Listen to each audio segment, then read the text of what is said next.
ku rasakan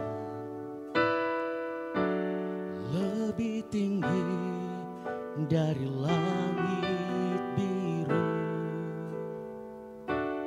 Kebaikanmu yang telah kau nyatakan lebih dalam dari lautan. Berkat-Mu yang telah ku terima sempat membuatku terpesona. Apa yang tak pernah ku pikirkan, itu yang Kau sediakan bagiku. Siapakah aku ini, Tuhan? Jadi biji mata-Mu. Dengan apakah ku balas Tuhan selain puji dan sembahkan? Siapakah aku ini, Tuhan? Jadi biji mata-Mu. Dengan apakah ku balas Tuhan selain puji dan sembahkan?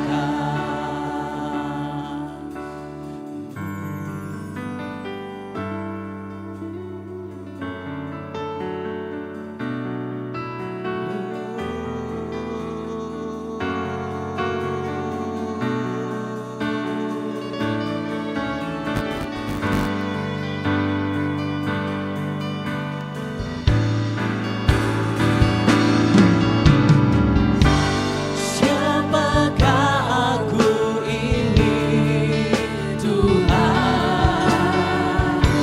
Jadi biji mata-Mu.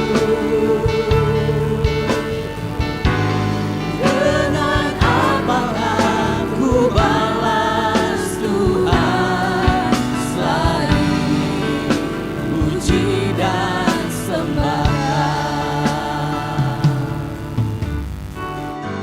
Siapakah aku ini, Tuhan? Jadi biji mata-Mu. Dengan apakah ku balas Tuhan selain puji dan sembahkan?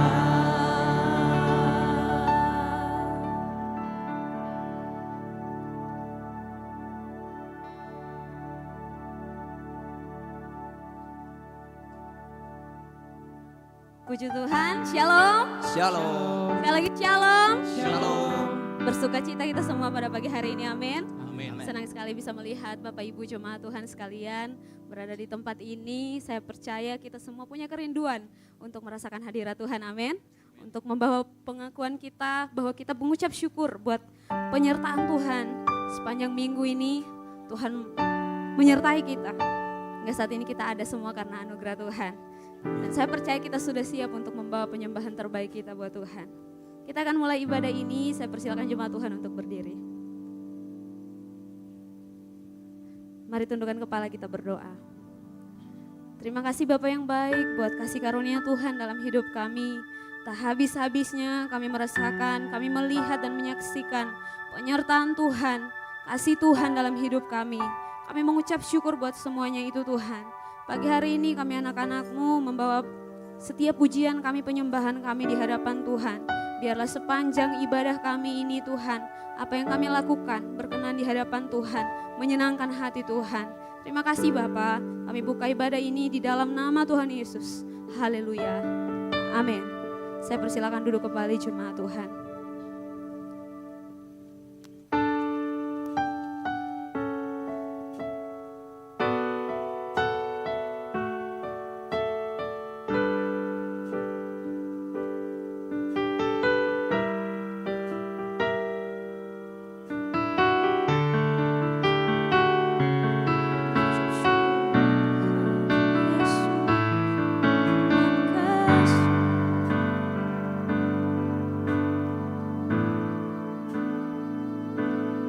Dalam suka dan air mata, Kau selalu bersamaku. Tak sekalipun Kau tinggalkan, Kau terangi jalanku. Hatiku percaya mujizat-Mu nyata, Kau turut bekerja untuk kebaikanku. Ku pasti melihat ajaib perbuatan-Mu yang tak mungkin bagiku. Tuhan mengadakannya. Mari kasih tepuk tangan buat Tuhan Yesus kita. Dalam suka dan air mata, Kau selalu bersamaku. Tak sekalipun Kau tinggalkan, Kau terangi jalanku. Hatiku percaya mujizat-Mu nyata, Kau turut bekerja untuk kebaikanku. Ku pasti melihat ajaib perbuatan-Mu yang tak mungkin bagiku. Tuhan mengadakannya. Hatiku percaya mujizat-Mu nyata, dan Kau turut bekerja dalam segala perkara di hidup kami Tuhan, untuk mendatangkan kebaikan dalam hidup kami. Ku pasti melihat ajaib perbuatan-Mu yang tak mungkin bagiku. Tuhan mengadakannya.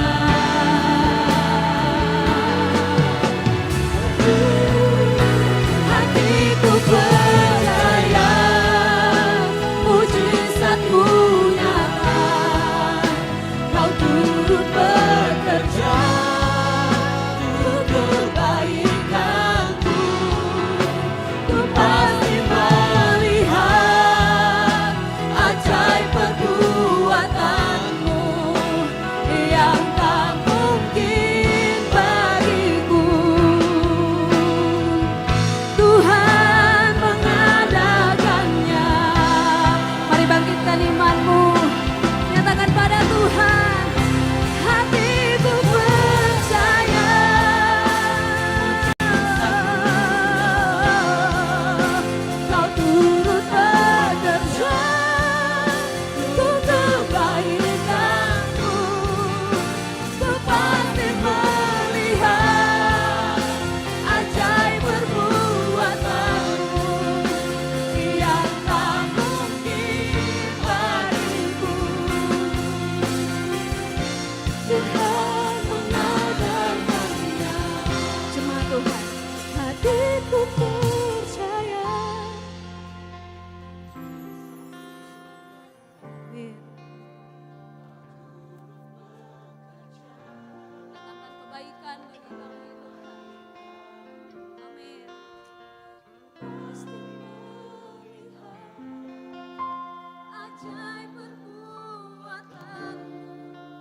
mujizat-Mu nyata. Kau turut bekerja untuk kebaikanku. Ku pasti melihat ajaib perbuatan-Mu yang tak mungkin bagiku. Tuhan mengadakan. Satu kali lagi cuma Tuhan. Hatiku percaya mujizat-Mu. Apapun yang kita alami hari ini, menyatakan dengan iman-Mu. Amin, amin. Amin.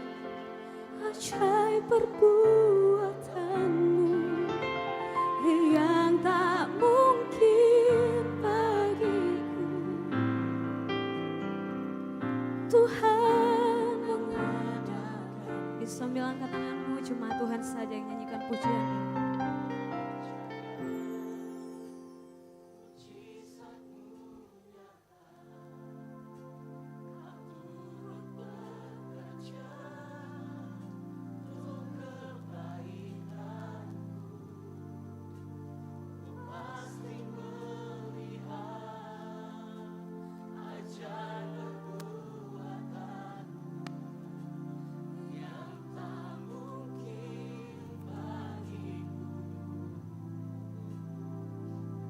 Tuhan mengadakannya.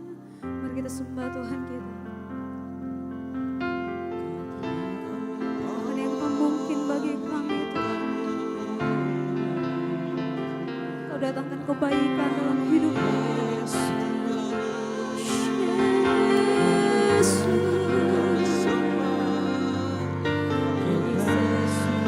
Kami percaya janji-Mu. Kami percaya kuasa-Mu. Kau merancangkan yang terbaik.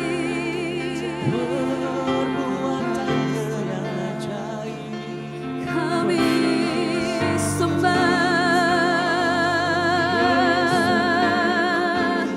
Tuhan yang pegang hidup kami.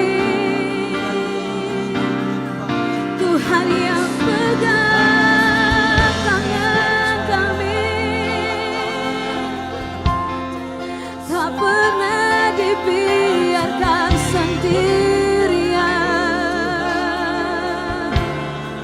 Kami saksikan kebesaran-Mu Tuhan. Kami saksikan perbuatan-Mu. Tuhan, kasih-Mu tak pernah berubah,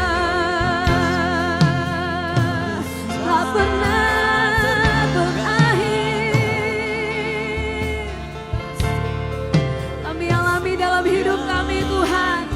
Sekalipun kami dalam lembah kekelaman, namun tangan Tuhan selalu memegang kami. Namun tangan Tuhan selalu menggendong kami. Namun tangan Tuhan yang selalu mengangkat kami kembali. Tuhan, hari ini kami mau bersyukur buat kebaikan-Mu dalam hidup kami. Kami mau bersyukur buat rencana-Mu yang indah. Walaupun di depan kami Tuhan, kami tidak melihat ada pintu yang terbuka. Namun kami percaya ada Tuhan yang bersama dengan kami.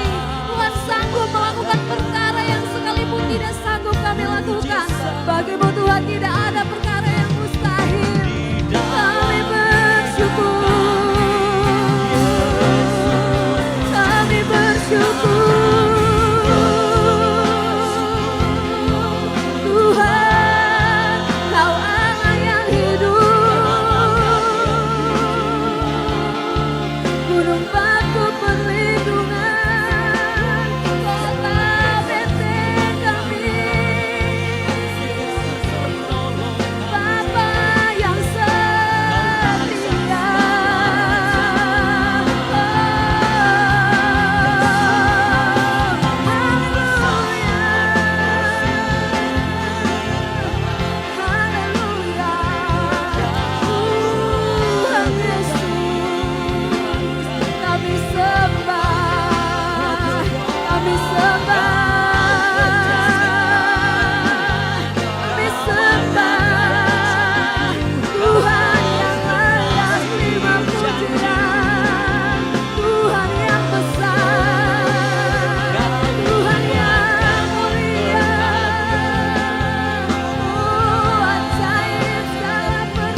dalam hadirat Tuhan. Mari kita bangkit berdiri. Sembah Tuhan kita. Dia layak terima segala kemuliaan. Dia layak terima hormat kita. Makasih Tuhan Yesus.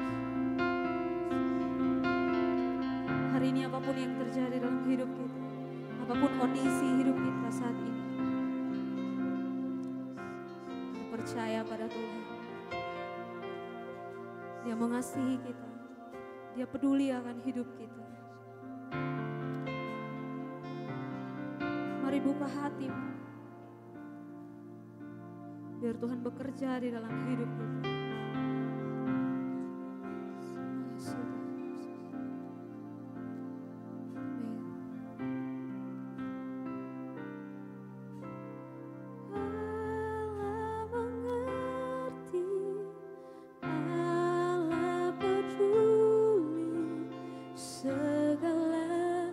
Persoalan yang kita hadapi tak akan pernah dibiarkannya.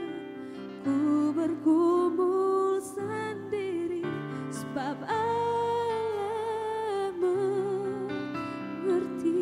Cuma Tuhan dengan sungguh katakan,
Satu kali lagi cuma Tuhan dengan imanmu nyatakan.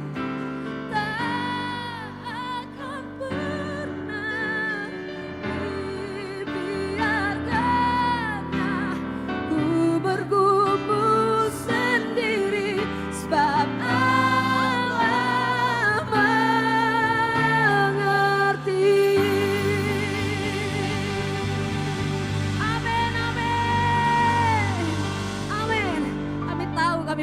Allah yang hidup.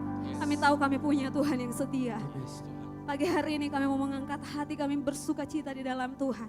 Di dalam nama Tuhan Yesus. Jemaat Tuhan yang sudah siap meninggikan Tuhan sama-sama dengan saya katakan amin. Puji Tuhan. Shalom. Shalom. Bapak Ibu sebelum kita memuji Tuhan, mari lihat samping kiri kanan, berikan senyum yang terbaik. Sukacita yang besar ketika kita bisa berkumpul di rumah Tuhan untuk memuji Tuhan, amin. Amin. Haleluya.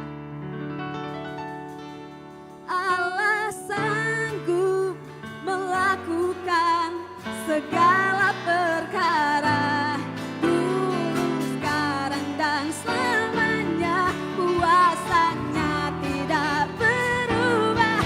Allah sanggup melakukan segala perkara, dulu, sekarang dan selamanya, kuasanya tak berubah. Kami alami kebaikan Tuhan dalam hidup kami. Yang tak pernah kami pikirkan itu yang Tuhan sediakan bagi kami. Haleluya.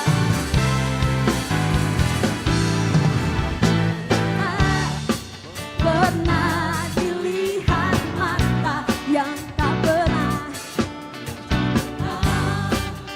didengar telinga yang tak pernah apa? Yang tak pernah timbul di dalam hati, semua disediakannya bagi yang mengasihi. Saudara siap? Angkat tanganmu katakan, Allah sanggup melakukan segala perkara, dulu, sekarang dan selamanya, kuasanya tidak berubah. Allah sanggup melakukan segala perkara, amin. Dulu, sekarang dan selamanya, kuasanya tak berubah. Haleluya. Bersuka cita Tuhan.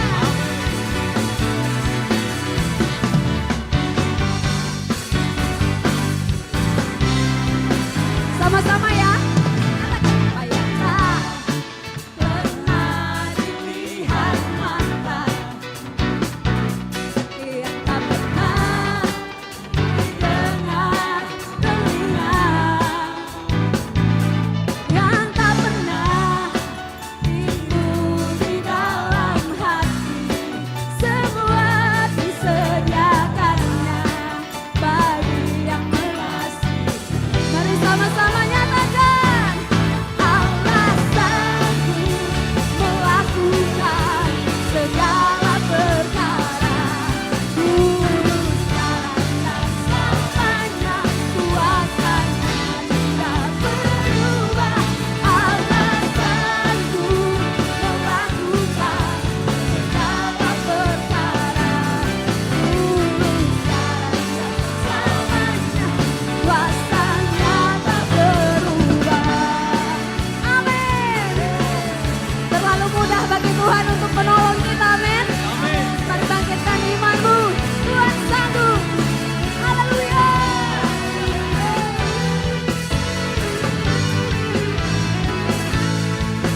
Sama-sama. Allah sanggup melakukan segala perkara, amin. Dulu, sekarang dan selamanya, kuasanya tidak berubah. Allah sanggup melakukan segala perkara, dulu, sekarang dan selamanya, kuasanya tak berubah. Dulu, sekarang dan selamanya, dulu, sekarang dan katakan, dulu, sekarang dan selamanya, kuasanya tak berubah. Haleluya. Haleluya. Ya Tuhan yang sanggup menolong kita, amin. Dulu, sekarang, bahkan sampai selamanya. Sebab itu mari kita bersuka di dalam Tuhan.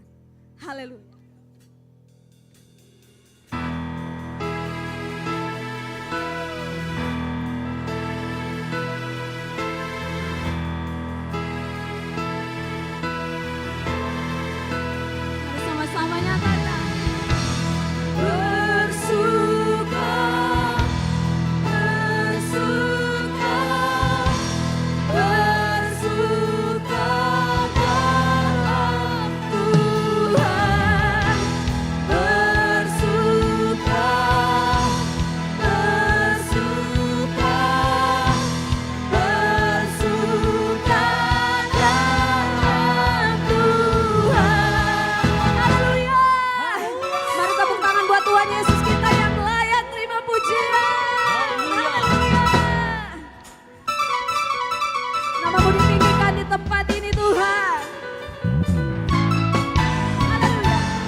sama-sama ya Pak.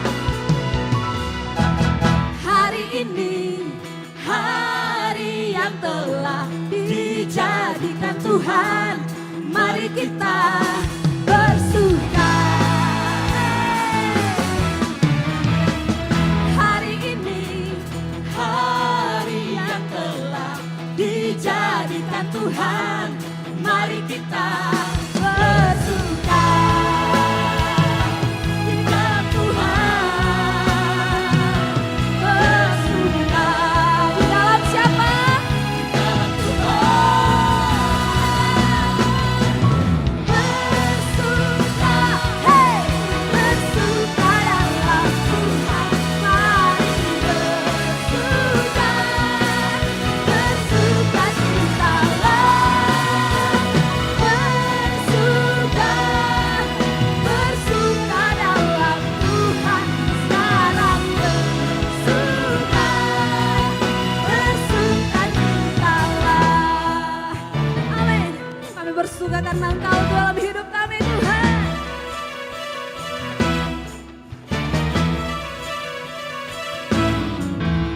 Sama-sama katakan,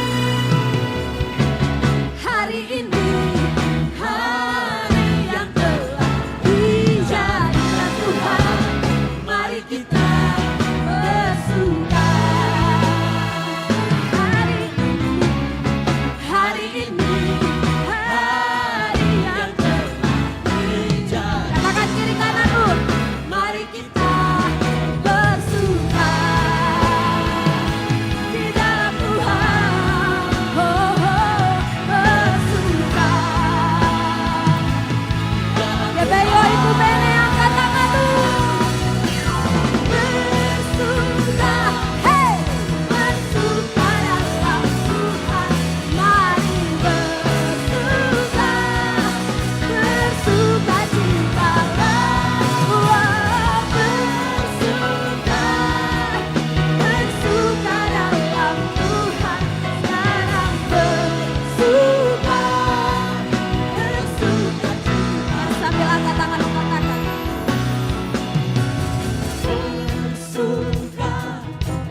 Bersuka dalam apapun yang kita alami hari ini, kami bersuka cita karena Tuhan. bersuka cita. Amin.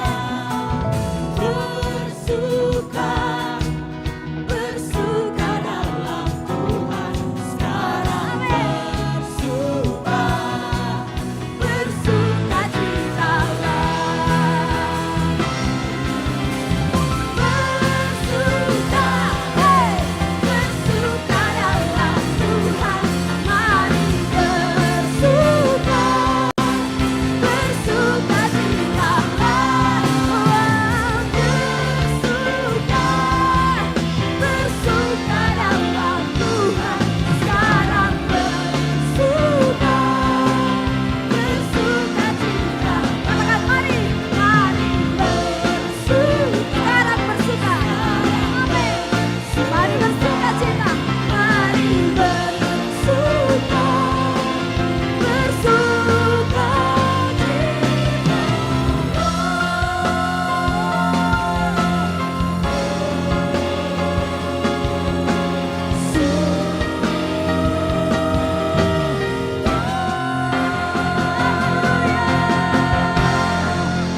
Sorak-sorak yang meriah buat Tuhan Yesus kita. Puji Tuhan. Tuhan Yesus dahsyat di atas pujian kita, amin. Amin, amin. Silakan duduk kembali jemaat Tuhan. Kita akan mendengarkan pembacaan katekismus kita untuk minggu ini.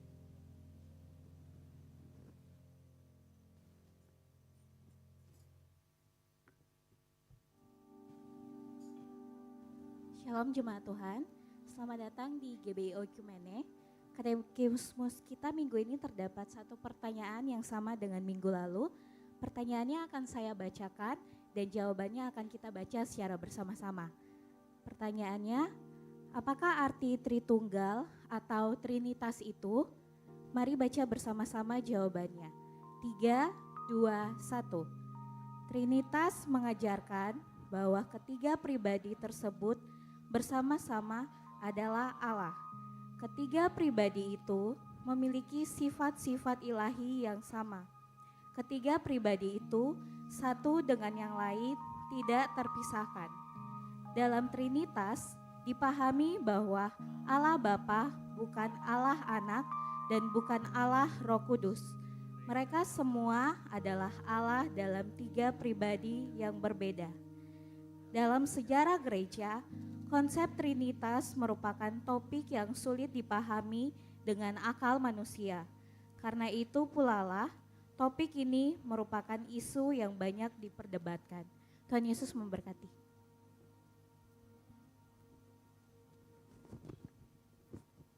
Puji Tuhan, bagi jemaat Tuhan, Bapak Ibu sekalian yang membawa anak, bisa dibawa ke lantai 1 karena akan didoakan dan dilayani di bawah, di ruang Daud, akan dilayani dan didoakan oleh guru-guru sekolah minggu. Mari kita siapkan hati kita untuk diisi dengan kebenaran firman Tuhan. Karena dalam firman Tuhan, ada janji Tuhan yang akan menguatkan kita kembali, yang akan menuntun setiap langkah kaki kita.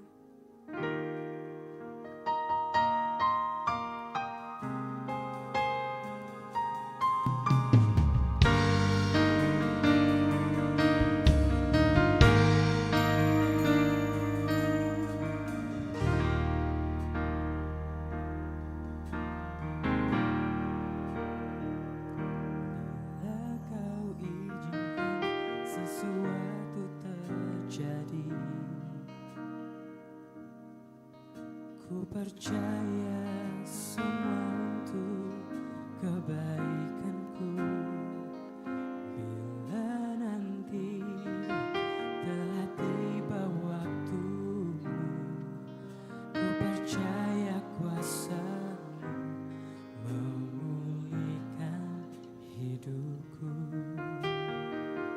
Waktu Tuhan pasti yang terbaik, walau kadang tak mudah dimengerti. Lewati cobaan, ku tetap percaya waktu Tuhan pasti yang terbaik.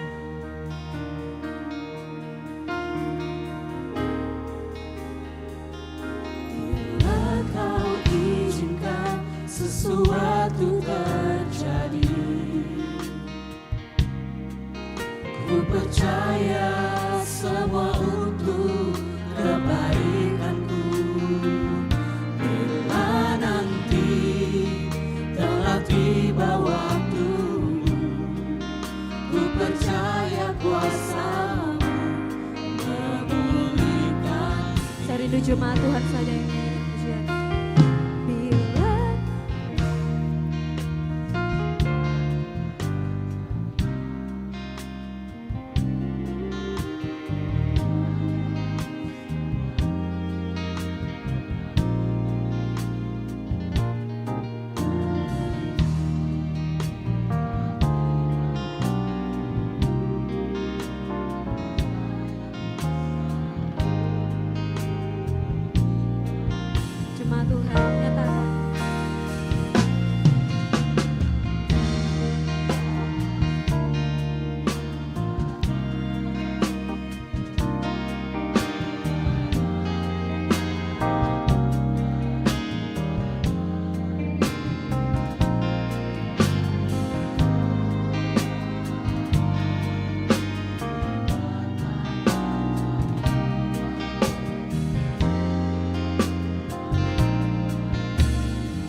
lewati cobaan, lewati cobaan, ku tetap percaya waktu Tuhan pasti yang terbaik. Lewati cobaan, lewati cobaan,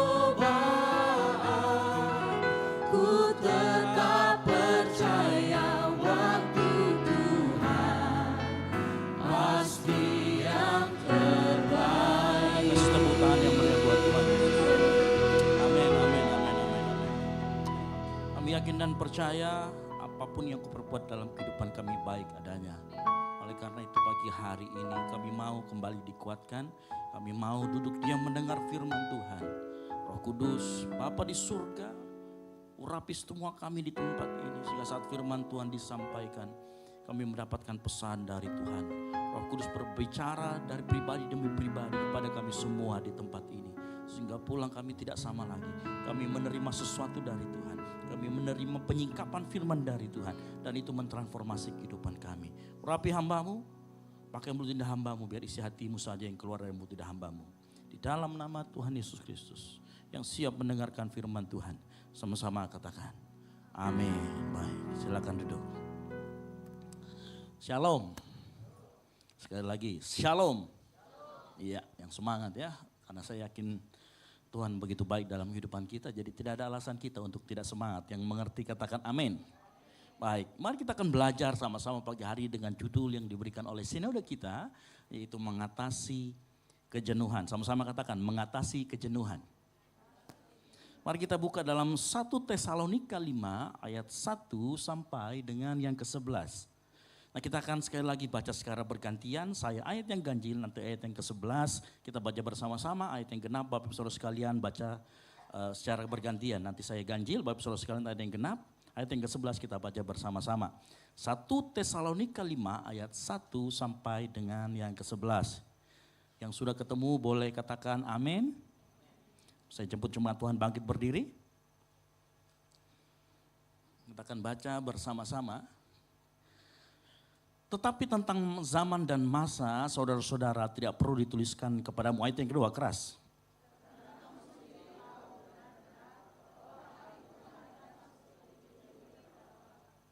Apabila mereka mengatakan semuanya damai dan aman, maka tiba-tiba mereka ditimpa oleh kebinasaan. Seperti seorang perempuan yang hamil ditimpa oleh sakit bersalin, mereka pasti tidak akan luput. 4.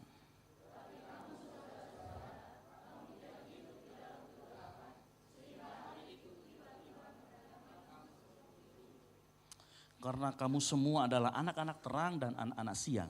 Kita bukanlah orang-orang malam atau orang-orang kegelapan. 6.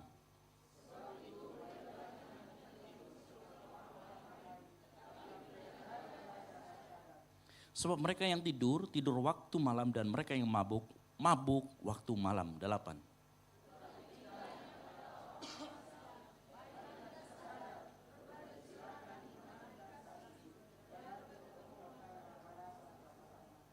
Karena Allah tidak menetapkan kita untuk ditimpa murka, tetapi untuk beroleh keselamatan oleh Yesus Kristus Tuhan kita. 10.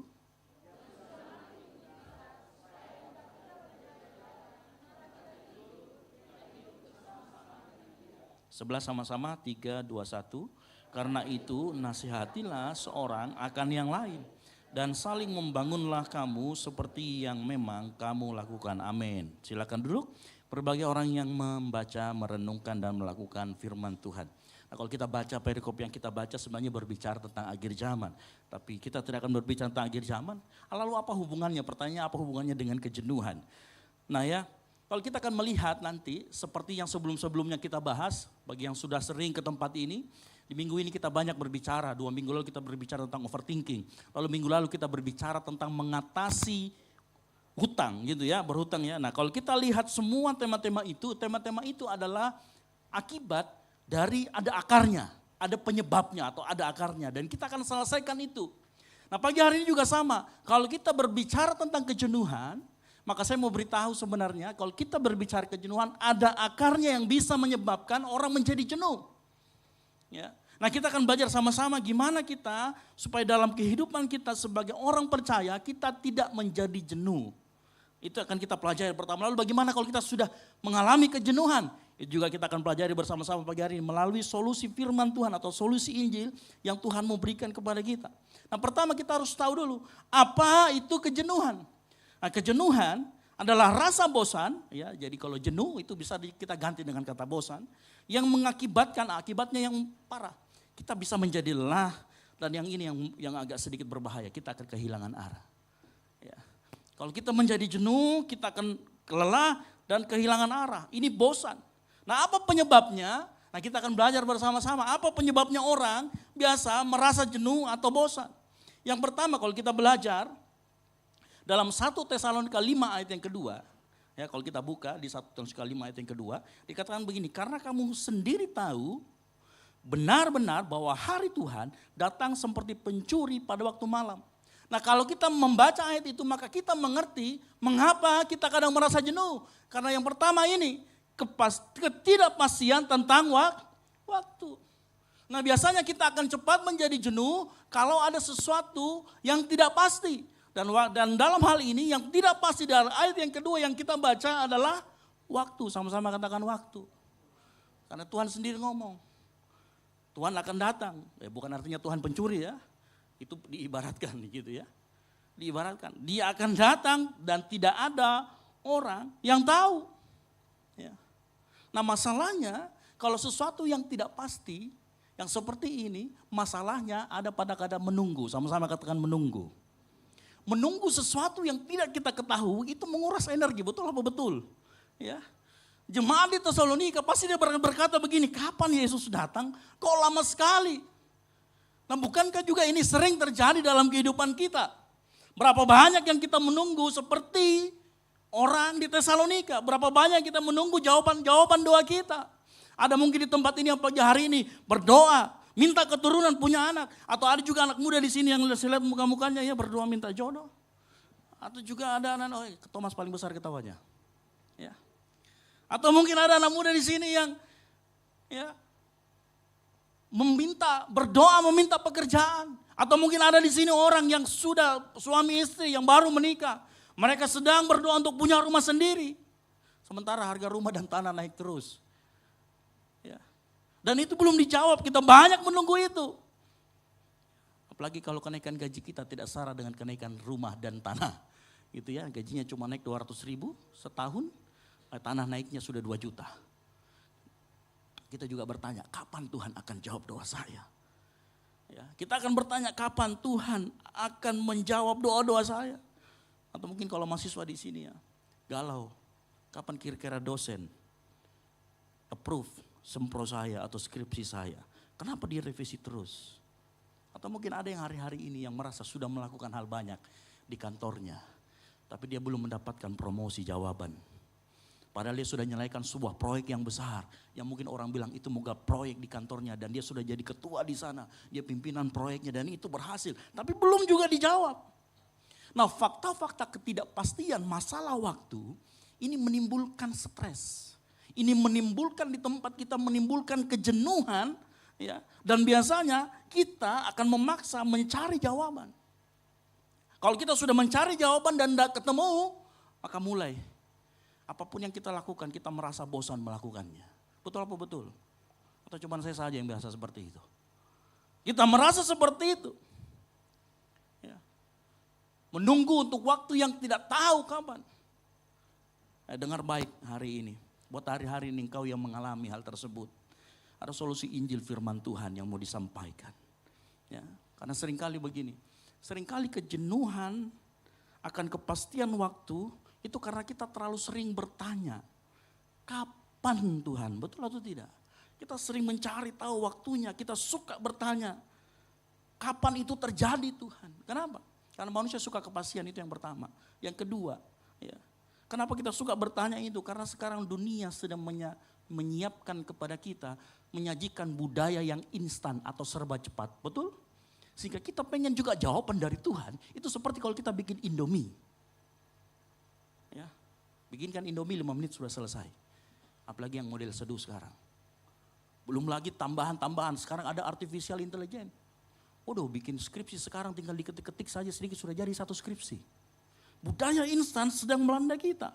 Ada orang yang maunya suksesnya instan. Ada orang yang mau memiliki sesuatu barang instan, makanya cari jalan pintas. Apa itu? Pinjol. Pinjaman. Ya, kita sedang disuguhi hal-hal yang seperti itu. Kalau kita buka TikTok juga, wah, cara cepat membuat skripsi, cara cepat apa, semuanya pakai kata cara cepat. Karena kenapa? Kita sedang disuguhi oleh budaya yang instan. Dan itu membuat kita melihat sesuatu yang kalau kita tunggu lama, itu menimbulkan rasa jenuh, rasa bosan. Ya. Kita akhirnya menjadi orang yang tidak sabar. Menunggu jawaban doa, menunggu perubahan keadaan. Bahkan mungkin kau yang hari-hari ini mungkin menunggu keadilan Tuhan datang dalam hidupmu. Mungkin kita merasa sudah di titik bosan. Saya bosan mendengar khotbah. Kenapa? Karena tidak ada perubahan dalam kehidupanku. Saya bosan datang ke gereja. Atau saya datang ke gereja aja cuman yang penting saya dilihat sama Pak Pendeta. Karena kalau tidak saya di WhatsApp hari Senin. Jadi kegiatan ke gereja hanya menjadi sebuah kegiatan yang rutinitas. Dan saya mau kasih tahu. Seringkali ya, kejenuhan seringkali adalah buah ketidaksabaran. Yang setuju katakan amin. Seringkali saya tanyakan lagi, kejenuhan seringkali adalah buah ketidaksabaran. Nah, untuk bertahan dari ketidaksabaran ini, Paulus menuliskan sesuatu yang bagus sekali di ayat yang ke-8. Ya, dilihat baik-baik. Ya, karena tadi kan kita sudah lihat, ternyata kita bisa bosan karena kita terlalu banyak bertanya kapan. Nah, akarnya itu karena kita disuguhi oleh sesuatu yang cepat.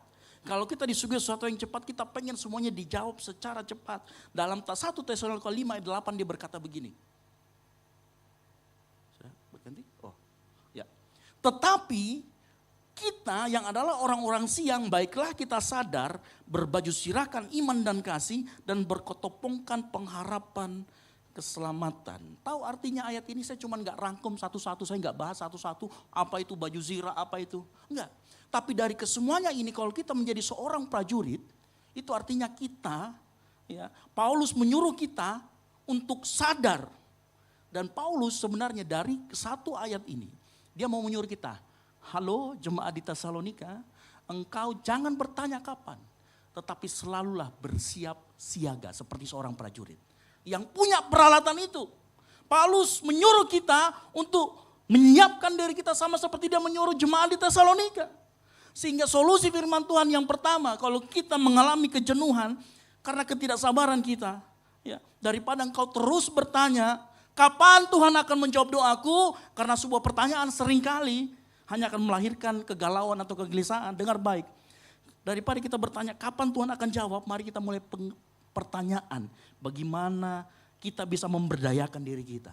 Pertanyaan berubah dari kapan menjadi bagaimana aku bisa mempersiapkan hati dan hidupku untuk menerima jawabannya saat tiba nanti. Itu pertanyaan yang harus kita jawab. Bukan pertanyaan kapan yang harus kita tahu, tetapi bagaimana aku bisa mempersiapkan hati, hidupku, menerima jawabannya saat itu tiba nanti. Itu yang harus kita jawab sebenarnya. Dan kalau kita bisa menjawab itu, kejenuhan akan hilang dari hidupmu. Artinya begini, kalau hari-hari ini engkau menunggu promosi, maka hiduplah terus sebagai pegawai yang rajin masuk tepat waktu. Mengerjakan segala sesuatunya dengan waktu. Pertahankan integritasmu meskipun promosi belum datang-datang. Itu cara kita mempersiapkan diri kita, yang mengerti katakan amin. Jangan berhenti menghidupi persiapan menjadi seorang yang layak untuk dipromosikan. Kalau kita mau promosi, karena ada banyak orang. Karena gak dipromosikan dia menjadi lesu. Jangan mending saya terlambat saja. Ada seorang yang seperti itu. Atau mungkin kau yang hari-hari yang menunggu jawaban, Tuhan ingin punya anak, memiliki rumah sendiri. Jangan pernah berhenti berdoa dan berusaha. Yang mengerti katakan amin. Kalau engkau hari-hari ini mau punya rumah, menabung. Belajar banyak tentang literatur keuangan. Cara kelola keuangan supaya engkau bisa sisihkan keuangan untuk bisa beli rumah. Engkau yang mahasiswa yang menunggu revisi, mau seminar proposal dan sebagainya, terus belajar, jangan berhenti. Terus baca-baca, persiapkan dirimu, fokus bagaimana kita bisa mempersiapkan diri menerima apa yang menjadi janji Tuhan. Jangan bertanya kapan, yang mengerti katakan amin. Karena kalau kita bertanya kapan, itu yang membuat kita seringkali merasa bosan. Ya, ada sebuah cerita menarik.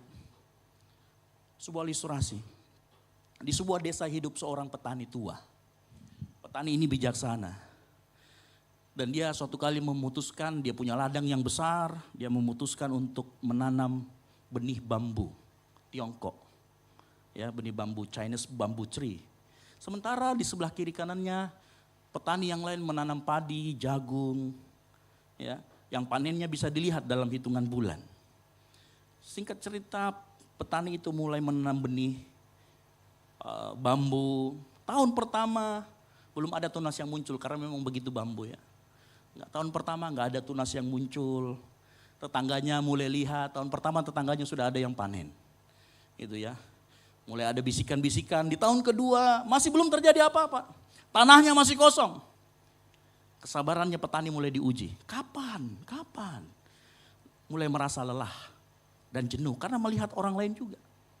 Dia mulai bertanya, apakah benih yang saya tanam ini benar-benar hidup? Kapan saya harus menunggu? Tahun ketiga dan tahun keempat situasinya sama.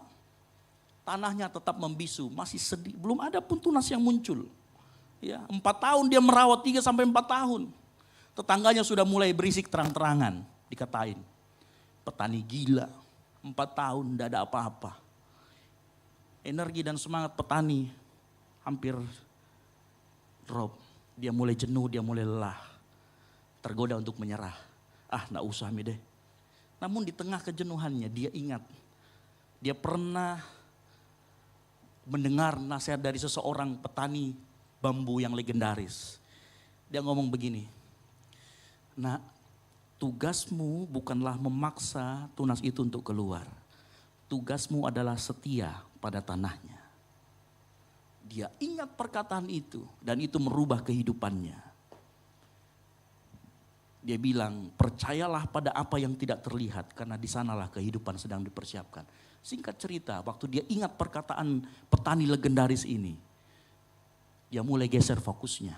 Dia tidak bertanya lagi kapan dia akan muncul. Dia yakini pasti tunasnya akan muncul. Dia tidak lagi gelisah, dia tidak lagi galau, dia tidak lagi jenuh. Dia kerja terus menerus. Apa yang dia lakukan? Dia mulai persiapkan lagi. Dia berjalan di sekitar lahannya. Dia cari tempat untuk mengangkut. Nanti kalau misalkan sudah penuh, ditebang harus jatuh ke sini. Dia bikin jalurnya. Dia bikin tempat penyimpanan gudangnya untuk menyimpan bambu-bambu nanti. Dia bikin semuanya, pagar-pagar untuk mengamankan dan lain sebagainya. Tahun kelima, tunasnya muncul sedikit. Dia mulai senang. Dan tahu Bapak Ibu Saudara sekalian, dalam waktu 6 minggu, bambunya sudah lebat. 6 minggu, di tahun kelima bambunya sudah lebat. Luar biasa. Dia mulai senang di sana. Ya. Dengar baik-baik, bambunya tidak sedang diam. Benihnya tidak mati.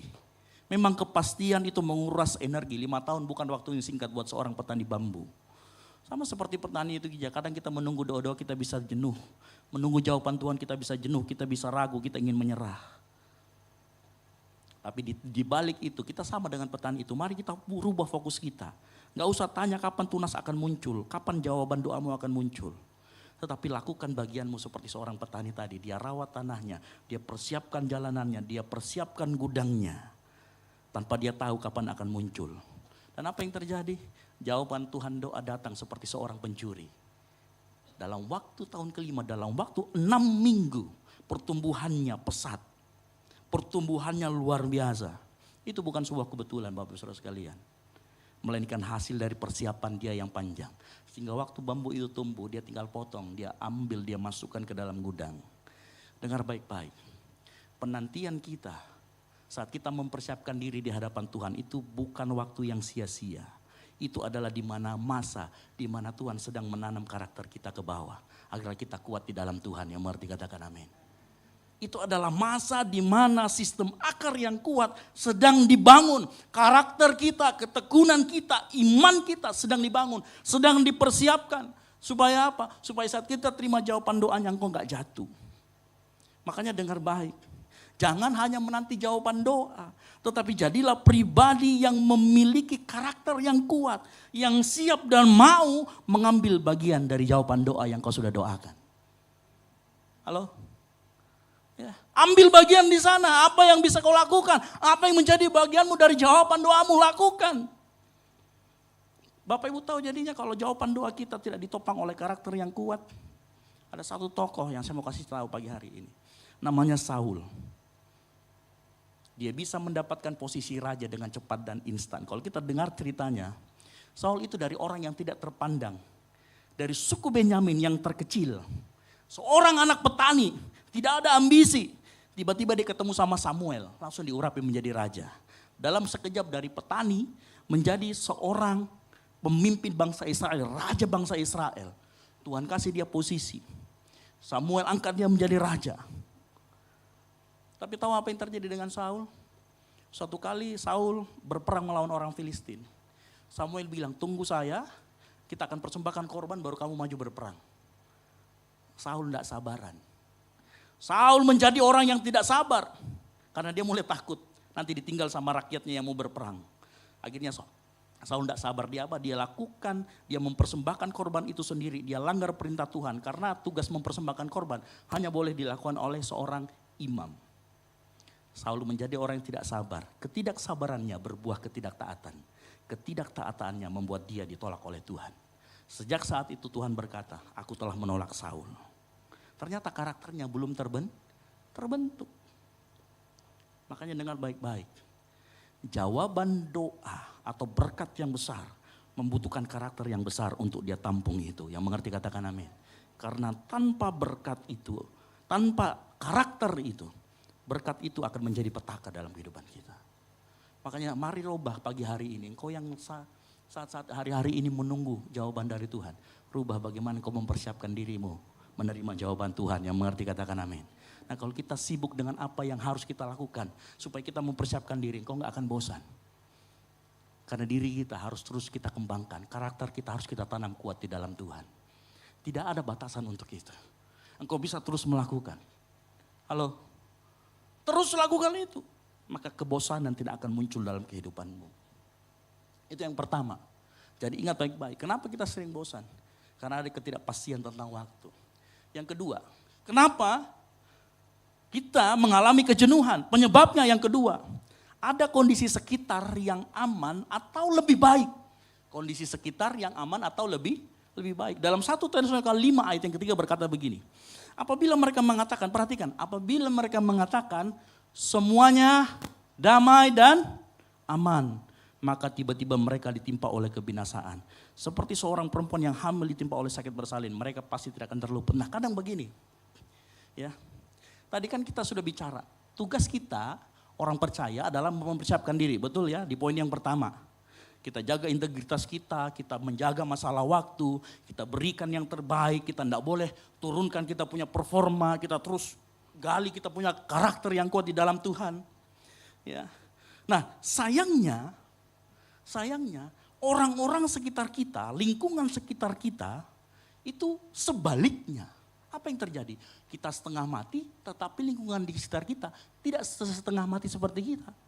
Tidak melakukan usaha seperti kita dan mereka bahkan lebih baik daripada kita. Nah jenuh atau bosan, dia bisa masuk saat kita melihat orang lain atau sekitar kita yang aman-aman saja atau lebih baik.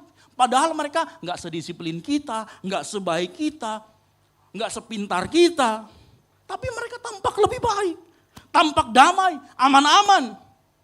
Nah itu kadang-kadang kondisi itu bisa membuat kita menjadi yang namanya bosan.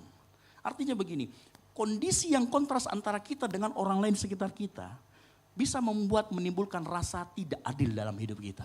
Nah kalau rasa tidak adil kita pelihara, ini rasa ketidakadilan semua kita rasakan, perasaan itu akan membuat kita menjadi orang yang cepat jenuh atau cepat bosan. Halo, betul apa betul?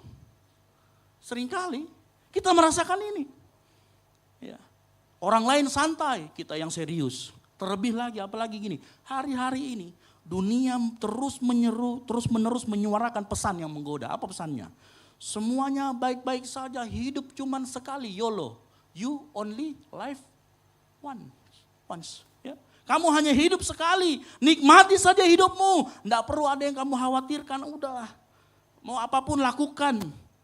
Kalau kita mulai mengikuti pesan ini, terus kita ternyata kita kok hidup disiplin, kita kok hidup lebih baik, kita hidup punya integritas yang tinggi, maka buat kita waktu akan terasa sia-sia dan akan menjadi beban yang melelahkan.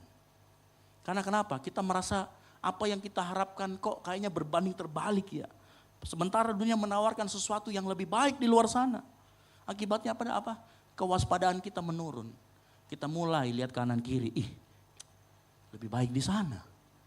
Kewaspadaan kita menurun, akhirnya kita cepat jenuh dan bosan. Akhirnya kita berhenti.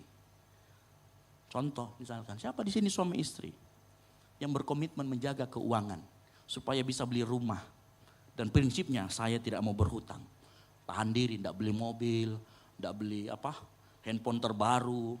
Pokoknya pakai saja motor, pakai saja handphone Xiaomi yang lama, tidak apa-apa. Ya. Tetapi begitu lihat di grup keluarga, ada sepupu keluarga jauh. Orangnya tidak pernah pergi gereja, nggak pernah doa. Hidupnya santai. Bahkan mereka berani ambil cicilan besar untuk mobil mewah dan liburan ke luar negeri. Dengan moto, hidup cuma sekali saja. Terus mereka post selalu di grup keluarga. Kami sedang ada di New Zealand, kami sedang ada di Jerman. Dia posting semua itu. Kebetulan anak kita sedang jatuh sakit. Pas postingan itu keadaannya sangat kontras. Kita lagi butuh duit, dia sedang berfoya-foya. Muncul pikiran kita. Kita ini sudah hidup sebagai suami istri, hidup ketat, tidak berhutang. Tapi kenapa hidupnya lebih enak daripada hidup kita ya? Halo? Pernah ada yang merasakan seperti itu? Ya. Kenapa hidup mereka lebih senang, lebih santai? Kok mereka kayaknya lebih baik hidupnya ya? Padahal kita ini sudah rajin ke gereja, persepuluhan sudah masuk, kita mulai. Bapak Ibu dengar baik, di situ kejenuhan mulai masuk. Di situ rasa bosan mulai naik pelan-pelan. Benihnya sudah ada. Perjuangan menjaga integritas itu akan terasa sia-sia, melelahkan. Ketika orang lain melanggar prinsip yang sama, justru diberkati, katanya diberkati. Dan bebas dari kekhawatiran. Itu terjadi. Atau mungkin kita yang sebagai mahasiswa, kita sengaja pertahankan integritas kita, nggak nyontek. Kerjakan dengan baik, ya, kerjakan tugas tepat waktu, semuanya kita kerjakan. Lihat teman-teman kita, mereka kalau malam pergi di kafe, nongkrong dan lain sebagainya. Kok kayaknya hidupnya baik-baik saja, begitu keluar nilai, sama nilainya. Sebagai seorang yang berusaha, kita mulai, kok begitu ya, kok sama aja ya kayaknya ya. Kalau begitu saya nikmatin aja deh. Disinilah momen kejenuhan biasa masuk. Pesan dunia yang mengatakan yang penting pintar cari cara. Nikmati masa mudamu, menggoda. Akhirnya kita yang dulunya rajin, kerja tugas tepat waktu, mulai ikut-ikutan. Kita merasa apa yang kita lakukan. Ya, sama aja kok orang yang melakukan dengan gak melakukan. Dengar baik pagi hari ini. Kok yang hari-hari ini mengalami hal ini. Ada solusi Injil firman Tuhan yang ditulis dalam Paulus. Dalam perikop yang kita baca. Paulus memberikan solusi. Dengan cara apa? Dalam 1 Tesalonika 5 ayat yang kelima. Paulus mengingatkan identitas kita di dalam Tuhan. Sama-sama katakan identitas. Apa identitas kita di dalam Tuhan? 1 Tesalonika 5 ayat 5 berkata begini. Karena, kita baca sama-sama, 3, 2, 1. Karena kamu semua adalah anak-anak terang dan anak-anak siang. Kita bukanlah orang-orang malam atau orang-orang. Bapak Ibu dengar baik, ini identitasmu, ini identitas saya. Katakan identitas saya. Kalau kita anak-anak terang, Tuhan sedang memberi identitas kita di dalam Kristus. Makanya ya di tempat ini namanya Generation of Light. Kita anak-anak terang. Nah kalau kita sadar bahwa kita anak-anak terang dan anak-anak siang, kita tidak perlu iri dengan damai semua anak-anak kegelapan. Yang mengerti katakan amin. Engkau nggak perlu iri dengan mereka yang sedang pro-voice, sedangkan kita sedang hidup dalam integritas. Nggak perlu. Bapak Ibu dengar baik. Saat kita tahu identitas kita itu berbeda dengan orang di luar sana, orang-orang gelap, maka engkau harus sadar identitas berbeda, maka jalan hidupnya juga berbeda. Kalau jalan hidupnya berbeda, tujuannya berbeda. Nah kalau tujuannya sudah berbeda, ngapain ngelirik ke sebelah? Halo? Kalau engkau tahu tujuanmu ke surga bersama-sama, keserupaan dengan Kristus, hidup bersama-sama dengan Allah, ngapain kamu melirik orang yang jelas-jelas hidupnya masuk ke dalam neraka? Halo? Nah tapi itu yang kita sering lakukan. Makanya kemudian rasa jenuh, rasa bosan itu masuk. Ya. Ingat sekali lagi, kalau engkau anak-anak terang, hidupmu ada di dalam terang Kristus, ingat jalannya pasti berbeda. Kalau jalannya berbeda, tujuannya pasti berbeda. Ingat tujuan kita, keserupaan dengan Kristus, hidup bersama-sama dengan Kristus, masuk surga. Gak usah lirik yang di sebelah. Dia sedang enak-enakan, tapi lihat, tidak ada terang di sana. Tujuannya masuk ke dalam siksa api neraka. Tidak ada Yesus di sana. Lalu ngapain kita mesti iri dengan orang-orang yang seperti itu? Yang mengerti katakan amin. Ingat tugas kita sebagai anak-anak terang. 1 Korintus 10 ayat 31 berkata, aku menjawab, jika engkau makan atau jika engkau minum atau jika engkau melakukan sesuatu yang lain, apa? Lakukan semuanya itu untuk kemuliaan Allah. Halo? Ya.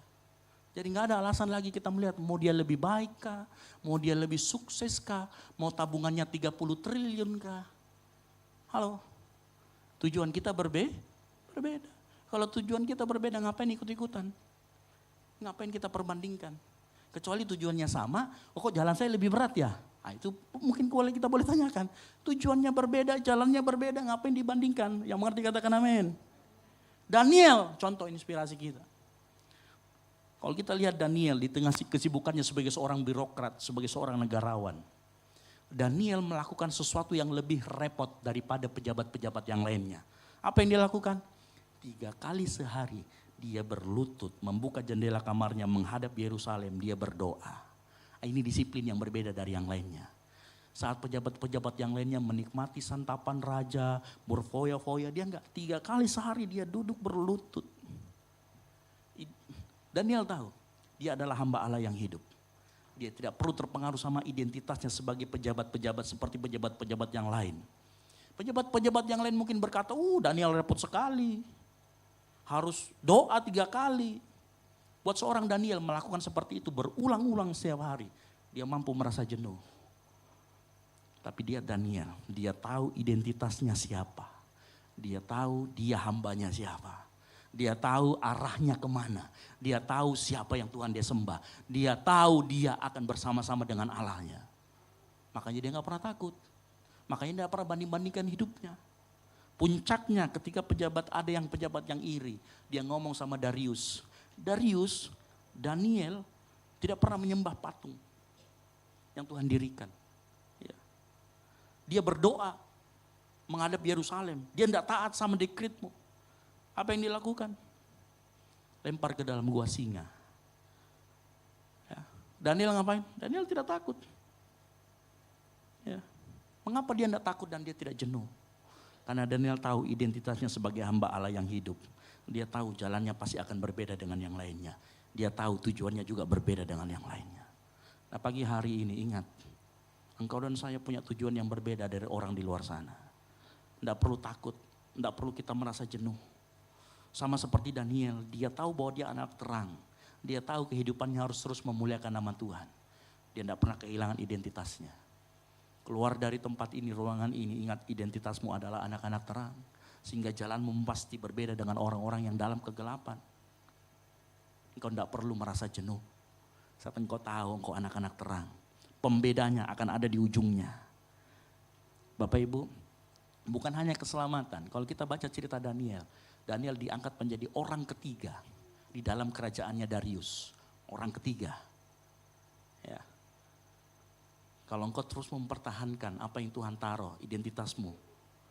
Saya yakin dan percaya Tuhan akan engkau angkat menjadi kepala bukan menjadi ekor. Pertahankan terus, jalannya memang berat. Tapi ada bonus yang Tuhan siapkan. Keselamatan sudah disiapkan. Ada bonus yang lain, Tuhan akan mengangkat engkau di atas segala bangsa. Halo, jalannya memang berbeda. Karena nanti karakter yang dihasilkan. Karena nanti apa yang diberikan oleh Tuhan jauh lebih berbeda. Apa yang dihasilkan oleh anak-anak terang akan berbeda jauh dengan apa yang dihasilkan oleh anak-anak gelap. Maka dengar baik pagi hari ini. Terus pertahankan identitasmu di hadapan Tuhan. Jangan pernah mau identitasmu diganggu-gugat oleh orang yang kelihatannya lebih sukses, orang yang kelihatannya lebih tenar, orang yang kelihatannya lebih jago. Engkau punya jalannya sendiri. Karena Tuhan juga tahu, akhirnya juga akan berbeda. Yang mengerti katakan amin. Itu yang kedua. Yang ketiga, kenapa biasanya seringkali kita merasa jenuh? Kalau yang pertama tadi, ketidakpastian tentang waktu, kondisi setiap orang ya yang lebih aman, lebih baik, kondisi sekitar. Yang ketiga, kita kadang-kala jenuh karena kita sendirian tanpa dukungan. Katakan sendiri tanpa dukungan. Yang keras, 3, 2, 1. 1 Tesalonika 5 ayat yang ke-11, perhatikan baik-baik. Dikatakan apa itu? Karena itu nasihatilah seorang akan yang dan saling membangunlah kamu seperti yang memang kamu. Ayat ini tuh berbicara bahwa kita tidak bisa hidup sendiri. Yang mengerti katakan amin. Kita tidak bisa hidup di dunia ini dengan sendiri. Karena begini, menunggu sendirian itu terasa jauh lebih berat daripada kita bisa menunggu bersama-sama. Nah karena itu gini, kejenuhan itu sering lahir dari kesendirian. Makanya coba lihat muka-muka yang jomblo ini, cepat jenuh pasti. Halo?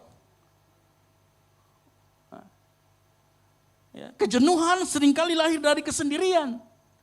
Oh apalagi kalau dia yang memaksa dirinya, dibilang saya introvert kak, enggak suka kak saya dalam komunitas. Oh cepat sekali bosan.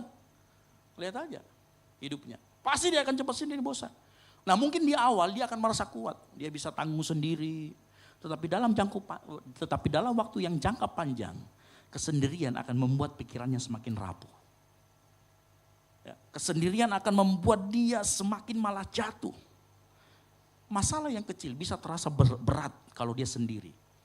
Bisa terasa begitu menekan kalau dia tidak hidup dalam komunitas. Kalau dia ya, tidak hidup di dalam kebersamaan. Kenapa? Karena nanti keraguan hatinya akan muncul, tapi tidak pernah dikoreksi. Kebenarannya juga akan menurut kebenarannya sendiri, tidak pernah bisa dikoreksi. Nah, saya coba tanya di sini, ya siapa yang pernah masuk ke rumah sakit? Lebih enak ditungguin atau menunggu sendiri di rumah sakit? Halo? Lebih enak ada yang temanin toh. Bisa diajak cerita-cerita. Nggak bosan. Ya. Engkau yang merasa introvert, saya ini begini, atau ada yang trauma, pernah dikecewakan sama komunitas sehingga dia memilih jalan sendiri, katanya lebih aman kak tanpa komunitas. Ingat, semakin engkau sendiri, semakin kejenuhan akan cepat datang. Seseorang bisa rajin aktivitas rohani, tetapi tanpa komunitas yang mengingatkan, mengoreksi, menguatkan, menopang, ia sangat rentan yang namanya lelah secara rohani. Ya, ingat, iman itu perjalanan iman kita, bukan perjalanan sendiri, tetapi perjalanan bersama. Makanya kita sering disebut dengan tubuh Kristus. Ya, karena kalau mata saja tidak ada tubuhnya, orang lari lihat. Kalau tangan saja tanpa ada otaknya tidak mungkin dia bisa bergerak. Makanya kita disebut dengan tubuh Kristus. Tanpa kebersamaan, menunggu jawaban doa, menunggu kedatangan Kristus, menghadapi tekanan, engkau akan terasa berat dan tidak bisa menanggung itu sendirian. Sehingga rasa bosan, rasa jenuh dan bisa berakhir pada mengakhiri hidup akan datang. Berapa banyak orang yang bunuh diri. Ada bunuh diri di sini yang rame-rame jarang ya. Bunuh diri pasti sendiri, betul tidak? Ya, kecuali dia bunuh, kan yang kasus terakhir itu ada ibu tidak siap punya anak, dia bunuh racuni dulu 2 anaknya, habis itu dia bunuh diri. Ya. Tapi banyak kasus, ya sebenarnya mereka sedang sendiri aja itu bertiga, ya, tidak ada orang luar. Kenapa si ibu menghadapi masalahnya sendirian? Nah kata saling, kalau kita melihat konstruksi ayatnya, kata saling di sini artinya Paulus memberikan penekanan pada dukungan komunitas. Ya, oleh karena itu solusi terbaik mengatasi masalah kejenuhan salah satunya adalah hidup berkomunitas. Yang setuju katakan amin. Yang mau lakukan katakan amin. Loh, saya selalu ingatkan ini semua. Buat kita semua, berapa kali saya naik di khotbah di tempat ini, saya akan mengingatkan, ayo hidup dalam komunitas. Karena dengar baik, selalu miliki komunitas agar kita memiliki berbagai sudut pandang, perspektif tentang suatu hal. Kalau kita hidupnya sendirian, perspektifmu cuma satu. Seolah-olah hanya ada satu jalan. Pokoknya A atau B. Padahal kalau kita hidup dalam komunitas, ternyata banyak orang yang sama hidupnya kayak saya. Dia punya jalan A, B, C, D, E, F, G sampai Z. Pilihannya ternyata banyak. Tapi kalau kita hidup sendiri pilihannya hanya ada dua, mati atau hidup. Tapi kalau kita hidup berkomunitas ternyata dia pernah ngalamin hal yang sama dengan saya. Dan dia bertahan, ternyata dengan bertahan Tuhan berikan dia jawaban doanya. Tuhan ternyata berikan jawaban doanya dengan cara yang lebih baik. Tuhan berikan jawaban doanya dengan cara yang luar biasa tidak terpikirkan. Itu kalau kita hidup dalam komunitas. Ya. Dengar baik, komunitas itu mekanisme alami, mekanisme yang Tuhan berikan agar kita tidak merasa jenuh dan bosan. Ya. Itu mekanisme yang Tuhan memang berikan. Dan seringkali hikmat Tuhan berikan. Ya. Seringkali itu lewat komunitas, lewat kita berkumpul, bercerita, membagi beban. Hikmat Tuhan biasanya ada di sana. Bukan hanya lewat pembacaan Alkitab penting. Tapi hikmat Tuhan biasanya dan seringkali muncul lewat komunitas. Nah masalahnya begini Bapak Saudara sekalian. Seringkali kita itu sudah masuk di dalam sebuah komunitas. Namun tidak pernah benar-benar menghidupi komunitas tersebut. Betul apa betul? Ngaku gerejanya di mana? Di GBI Okumene. Tapi tidak pernah menghidupi nilai-nilai yang ada di komunitas tersebut. Terus kita mulai, saya ibadah di sana sama kayaknya dengan yang lain. Ya karena kamu tidak pernah menghidupi nilai-nilai yang ada di dalamnya. Karena kamu tidak pernah mau terserap ke dalamnya. Ini masalah. Yang disalahkan kemudian komunitasnya. Ya. Bapak Ibu Saudara sekalian saya mau beritahu. Masalah seperti ini sering muncul. Karena kita gagal membangun. Di dalam komunitas sebuah rangkaian nilai dasar. Saya katakan kita gagal membangun rangkaian nilai dasar yang seharusnya ada dalam setiap komunitas. Saya beritahu yang pertama, keterbukaan. Ini nilai dasar yang harus dimiliki setiap komunitas. Nah keterbukaan itu harus terukur dan bijaksana. Keterbukaan itu dia akan melahirkan kepercayaan. Nah apa maksudnya terukur dan bijaksana?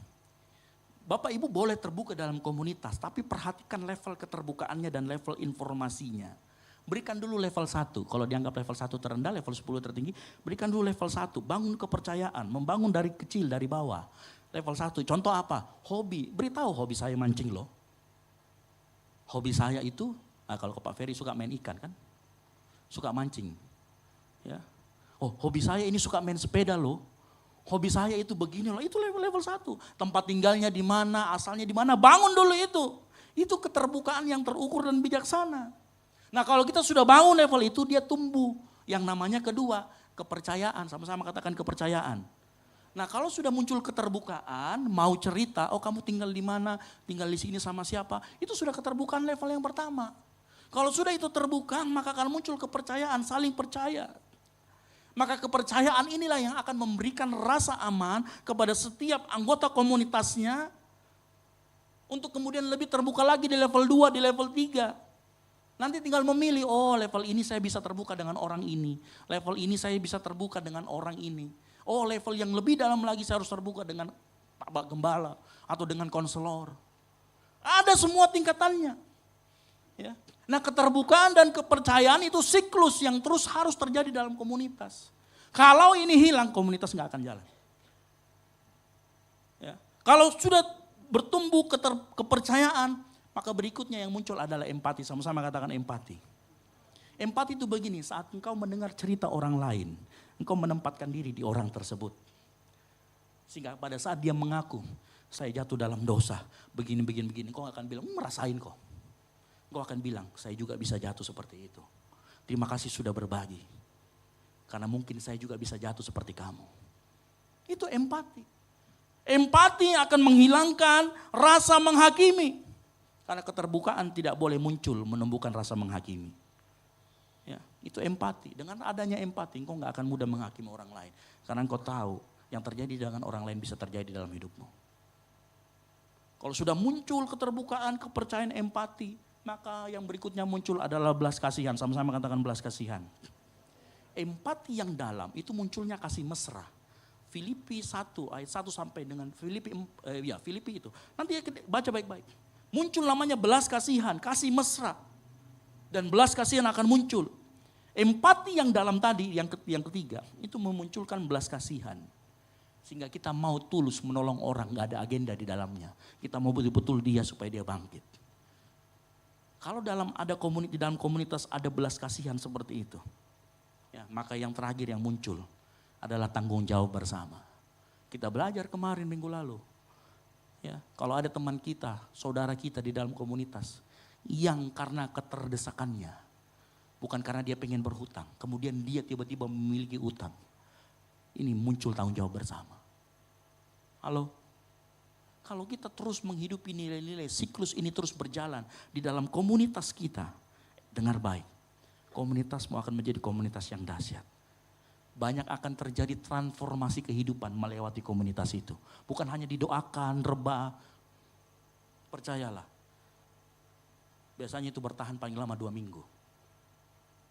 Tapi kalau kita hidup dalam komunitas, kita bisa dikuatkan setiap hari malah. Makanya kalau yang gabung di dalam grup GBO Kumene, terutama bergabung dalam grup-grup pemuritan, kita diwajibkan setiap hari saling bagi renungan.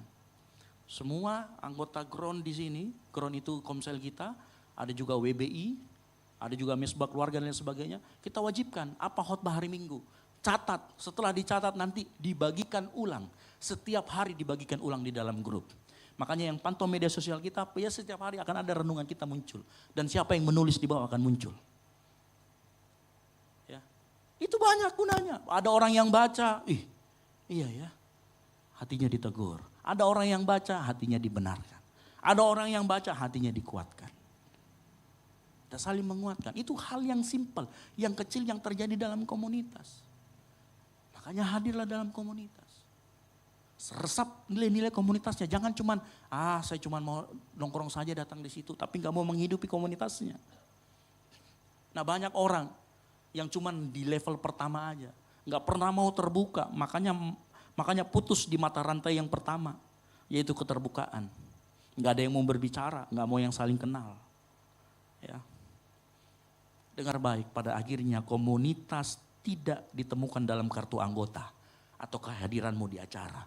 Tapi bagaimana kita mau berpartisipasi aktif, mulai terbuka, mulai dan berakhir pada tanggung jawab bersama. Nah apa yang kita lakukan kelima itu akan membentuk yang namanya tubuh Kristus.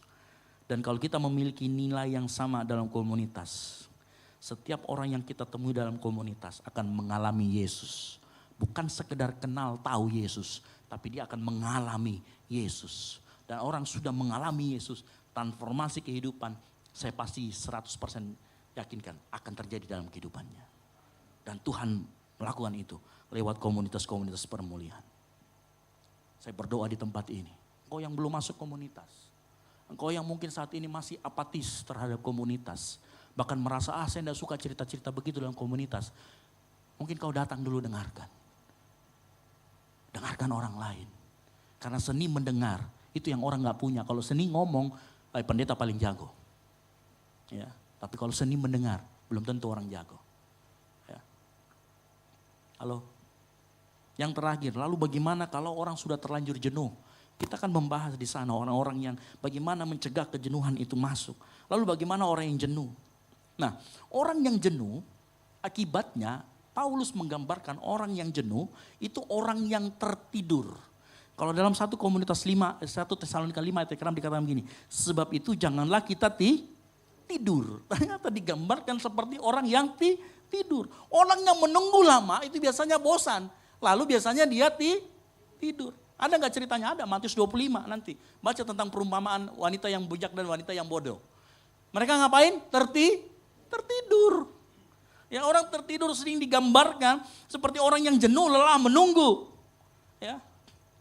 Nah orang yang tertidur di sini, di ayat yang kita baca, menggambarkan orang yang melakukan aktivitas rohani, tetapi tidak betul-betul punya relasi dengan Tuhan di dalam komunitasnya.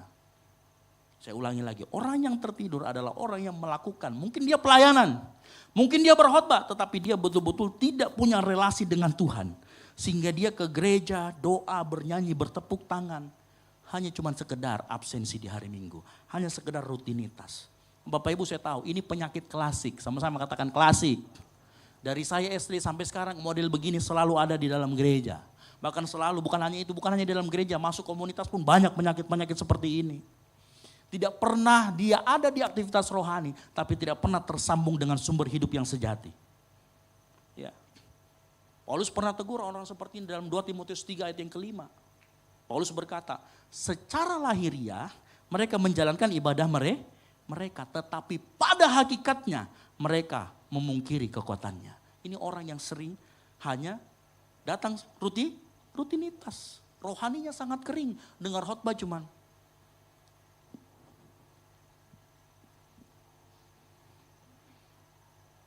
Men. Kan gitu. Gak punya excited yang lebih. Makanya dengar baik, engkau yang hari-hari ini mengalami seperti itu. Saya kasih solusi. Yang pertama dengar. Itu karena relasimu dengan Tuhan hancur babak belur. Tidak punya relasi dengan Tuhan. Makanya dengar baik, orang yang mengalami hal-hal ini. Ayo kembali ke relasi. Kekristenan itu berbicara tentang relasi. Bukan kewajiban beragama. Berbicara tentang membangun hubungan dengan Tuhan. Berbicara tentang bagaimana kita berrelasi dengan Tuhan. Karena kematian Kristus itu dia membangun kembali relasi yang rusak antara Tuhan dan manusia. Makanya kekristenan tidak pernah berbicara tentang kewajiban. Tetapi bagaimana relasi. Ya. Anak yang bersyukur pada orang tuanya. Saya yakin anak itu tidak akan membantah kalau orang tuanya suruh pergi beli mitsin. Ya. Kalau dia mengerti yang sekolahkan dia siapa. Begitu disuruh beli micin, suruh mau ke yang lain, dia suruh mau ke anak tetangga, tidak mungkin. Karena dia tahu berterima kasih. Dia pasti akan pergi. Tetapi bukan karena dia ada upahnya, bukan. Tapi karena dia tahu papa mamanya yang sekolahkan dia. Dia mengucap syukur atas itu. Sadari Bapak Ibu Saudara sekalian, saat kita berdoa dengan Bapa itu bukan laporan. Lapor Tuhan, saya sudah berdoa 1 kali, amin. Bukan. Berdoa itu makanan rohani, berdoa itu membangun relasi dengan Tuhan. Pelayanan yang kita lakukan itu ekspresi kasih kita. Jangan kita berpikir pelayanan kita itu supaya kita mendapatkan sesuatu. Oh supaya seminar proposal saya lancar, oh supaya proyek saya lancar. Enggak. Ya. Halo, bangun kembali relasi dengan Tuhan. Kita ke gereja itu mau bersekutu, mau mengalami Tuhan, mau ditegur sama firman Tuhan. Bukan kegiatan absensi, karena ada beberapa, saya heran juga. Ada beberapa perguruan tinggi, dia mewajibkan ya yang semester berapa begitu, semester awal-awal datang ke suatu gereja tertentu nanti di absen. Apa gunanya? Ya mungkin awal-awal kalau masih bayi-bayi rohani mungkin perlu digugah seperti itu. Tapi esensi dari kekristenan adalah hidup bersekutu, membangun relasi dengan Tuhan. Makanya Yohanes 15 ayat 4 berkata begini, tinggallah di dalam aku dan aku di dalam kamu. Sama seperti ranting tidak dapat berbuah dari dirinya sendiri kalau ia tidak tinggal pada pokok anggur. Demikian juga kamu tidak berbuah jika kamu tidak tinggal di dalam. Ingat loh ya, firman Tuhan menyuruh kita tinggal. Bukan sekedar mengunjungi di hari Minggu. Makanya banyak orang tidak bertumbuh karena datang di gereja hanya di hari Minggu. Gak pernah mau berkomunitas, gak pernah mau tinggal. Ya, karena orang yang tinggal itu dia artinya relasi dengan Tuhan hidup. Ya, itu yang pertama, bangun relasimu kembali dengan Tuhan. Dan tinggallah. Yang kedua, pahami motivasi hatimu. Banyak orang yang melakukan aktivitas rohani sebenarnya sedang dalam keadaan jenuh. Tetapi dia lakukan supaya dianggap rohani. Oh karena bapaknya majelis, oh karena bapaknya diaken, oh karena bapaknya aktif di gereja dia juga aktif di gereja. Atau karena merasa, ada orang loh ke gereja itu karena rasa bersalah. Seminggu dia bikin dosa, hari Minggu harus setor supaya dosaku diputihkan kembali. Halo? Ya. Ada juga orang yang datang ke gereja karena takut diteleponi sama bapaknya, aku sudah pergi gereja Kak. Apa firman Tuhan tadi? Jelaskan dulu. Ada yang begitu, takut dijelas. Ada juga orang datang ke gereja supaya Tuhan lancarkan bisnis, Tuhan lancarkan kuliah. Itu yang bikin kering. Saya rindu semua, saya berdoa di tempat ini orang datang ke gereja karena rindu mau mengalami Tuhan. Dan tingkat kerinduanmu akan Tuhan itu menentukan seberapa level engkau akan mengalami Tuhan datang ke tempat ini. Mau pujiannya sebagus apapun, mau WL-nya punya nada, ada ya nada dari surga, itu ya tidak akan bisa menjamin kau merasakan Tuhan. Kalau engkau sendiri tidak mengerti apa motivasi hatimu datang ke gereja. Pagi hari ini saya berdoa, setiap kita motivasi kita kembali dimurnikan, kembali kita ditegur. Coba minta Roh Kudus uji hati kita. Mengapa saya datang ke gereja? Coba tanya sama diri kita di pagi hari ini. Mengapa saya datang ke gereja? Mengapa saya melakukan pelayanan ini? Untuk siapa saya melakukan ini? Untuk siapa saya datang ke gereja? Apakah hanya karena istri saya ke gereja juga? Atau karena teman saya ke gereja, saya juga ikut ke gereja? Ya. Kalau pelayanan dan aktivitas rohani kita, motivasinya karena kasih akan Kristus. Karena kita mau jalin hubungan dengan Tuhan. Dengar baik, aktivitasmu akan menghasilkan transformasi dalam hidupmu. Aktivitasmu, bukan hanya hidupmu. Orang-orang yang kamu layani saat engkau melayani Tuhan akan merasakan transformasi juga dalam hidup mereka. Kalau engkau tahu engkau melakukannya untuk siapa. Kalau engkau tahu engkau melakukannya kenapa. Dan kalau engkau tahu bahwa engkau melakukannya karena kasih Kristus ada dalam hatimu. Coba pilih kembali itu. Kalau memang salah, minta ampun sama Tuhan. Minta Tuhan ampuni Tuhan. Saya mau dimurnikan motivasinya. Sehingga saat saya melayani, saya gak akan mudah kecewa. Saya gak akan mudah yang namanya cerewet, protes dan lain sebagainya. Saya datang ke gereja, bukan kritik kanan kiri. Kenapa itu kos kakinya tidak matching banget sama bajunya. Kenapa itu pemain drumnya sticknya terbalik. Kenapa itu posisi simbalnya naik ke atas padahal kan harus turun ke bawah. Semua dikomentarin. Coba lihat motivasi kita hari-hari ini datang ke gereja atau melayani Tuhan. Kalau kita bisa koreksi hati kita dan kita tahu itu salah. Pagi hari ini kita mohon ampun dalam Tuhan, yang mengerti katakan amin. Kita minta ampun sama Tuhan. Minta Tuhan, aku mau rasakan kasih-Mu lagi Tuhan. Aku mau minta Tuhan, penuhi aku kembali dengan kasih-Mu. Para pemain musik, pelayan singer saya minta maju ke depan. Minta sama Tuhan. Buat motivasi kita datang ke tempat ini, kita mau menyembah Tuhan. Kita mau kasih hati. Kalau orang menyembah itu bawa korban. Saya tidak bicara tentang masalah duit, tapi korban hidup kita. Ya, saya tahu waktu sebelum Anda Bapak Ibu Saudara sekalian melangkah ke ruangan ini, mungkin masalah Anda lebih berat daripada masalah saya. Ya. Dan mungkin masalah itu yang kita mau bawa di hadapan Tuhan. Bawa saja di hadapan Tuhan, tetapi lebih pentingkan relasimu dengan Tuhan. Bawa kerinduanmu untuk mau datang menyembah Tuhan di tempat ini. Engkau boleh taruh permasalahanmu di kaki Tuhan. Sudah taruh saja, selesaikan. Tuhan, aku taruh dan aku percaya Engkau sanggup. Habis itu apa yang kita lakukan? Datang kepada Dia menyembah. Datang kepada Tuhan menyembah. Tuhan murnikan motivasiku Tuhan. Datang menyembah. Bangun relasi kembali dengan Tuhan. Supaya kejenuhan itu tidak masuk. Dan kau kuat di hadapan Tuhan. Pagi hari ini. Mungkin ada dari kita yang merasakan hal-hal tersebut. Mulai merasa jenuh. Mulai merasa ke gereja itu aktivitas biasa aja. Hari Minggu itu cuma buat absen. Minta tanda tangannya pendeta. Supaya nilai agama bagus. Bukan itu. Kau datang ke tempat ini. Mau dikoreksi. Mau bangun hubungan dengan Bapa yang baik.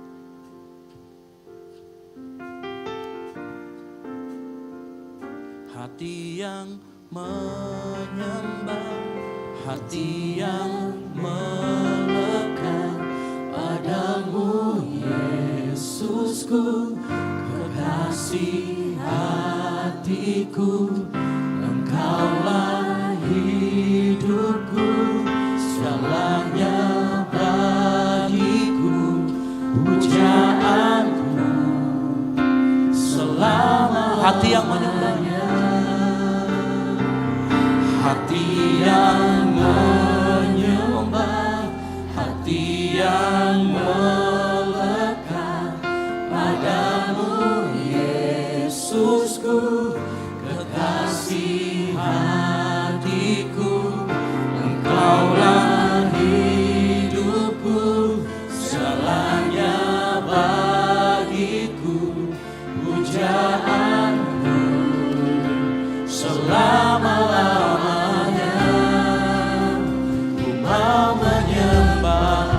jemaat Tuhan saya jemput untuk bangkit berdiri. Menyanyikan pujian ini. Sama-sama katakan.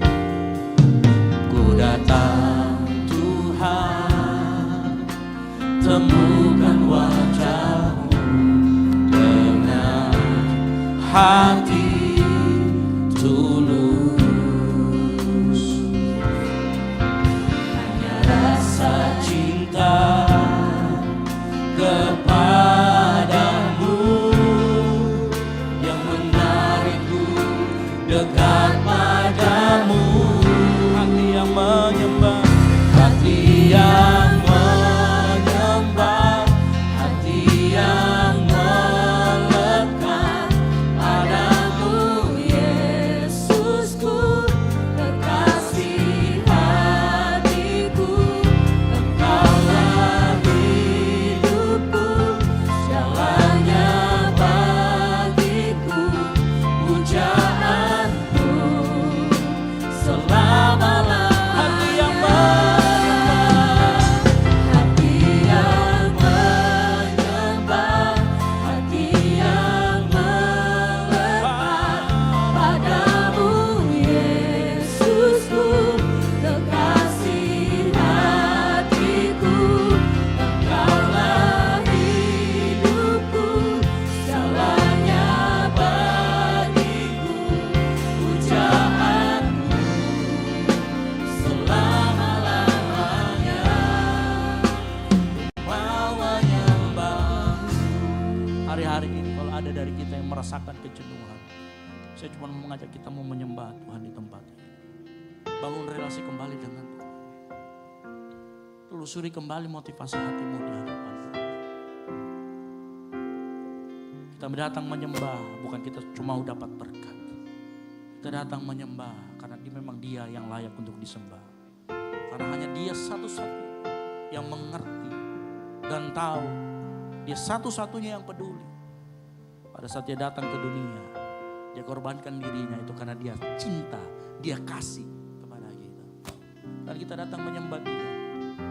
Lakukan itu dengan kasih yang sama. Kasih kita di hadapan Tuhan. Kau yang hari-hari ini mengalami kekeringan, bangun kembali relasimu dengan Tuhan. Mulai bangun kembali relasimu. Datang sembah Dia. Dia akan peluk kita pagi hari ini.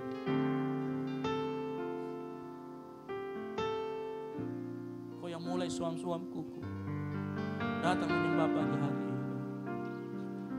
Hati yang menyembah, hati yang melekat padamu, Yesusku, kekasih hatiku. Engkaulah hidupku, segalanya bagiku, pujaanku selama-lamanya. Biar cuma Tuhan saja sambil angkat kedua tanganmu. Hati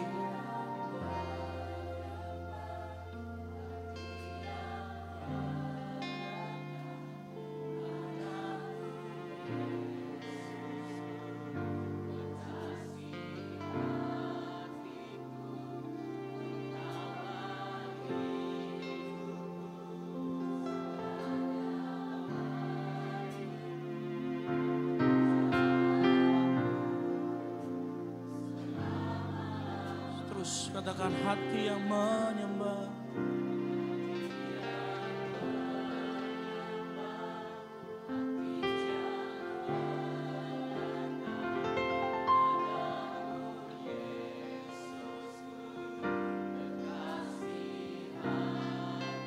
Yes.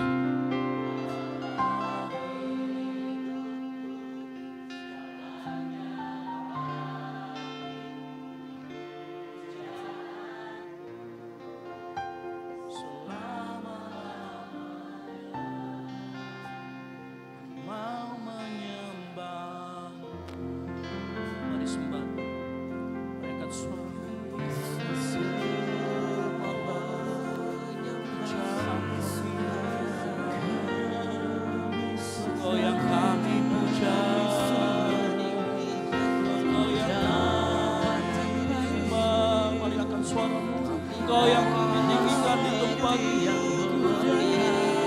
datang tersungguh.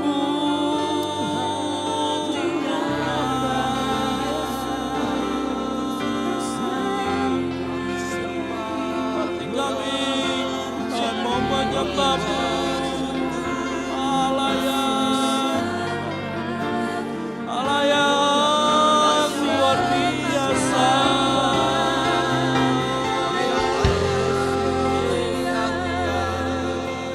Engkau kami sembah, Allah yang mengasihi kami, Allah yang layak terima segala pujian. Mari datang menyembah, mari bangun relasi kembali dengan Tuhan. Mari.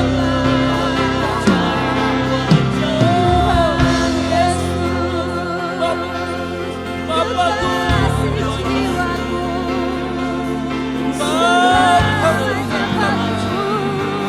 angkat sembah, angkat suaramu sembah.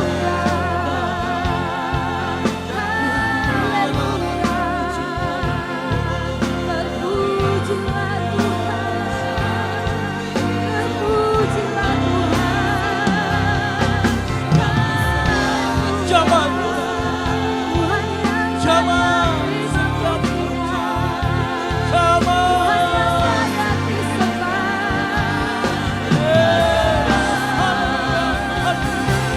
mari angkat suaramu, naikkan pujianmu, naikkan penyembahanmu. Sebab Dia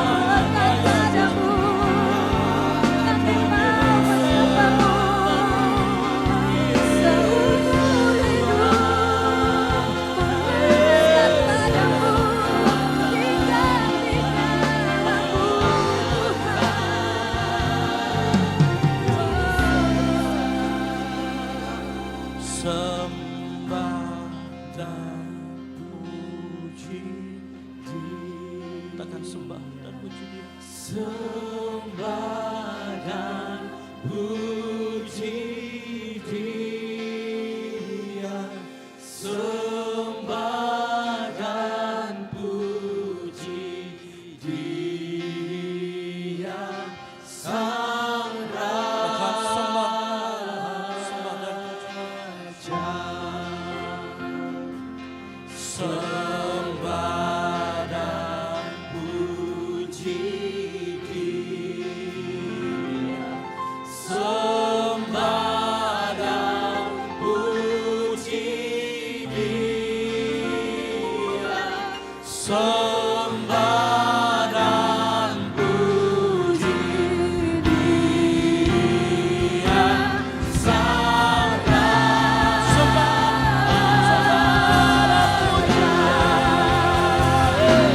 Sang Raja. Nama Yesus ditinggikan di tempat ini.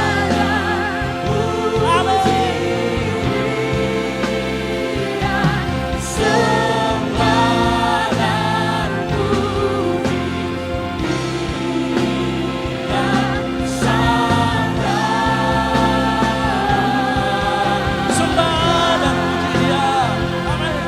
Sembah dan puji dan puji Dia. Sembah dan puji Dia. Sembah dan puji Dia. Sang Raja. Sembah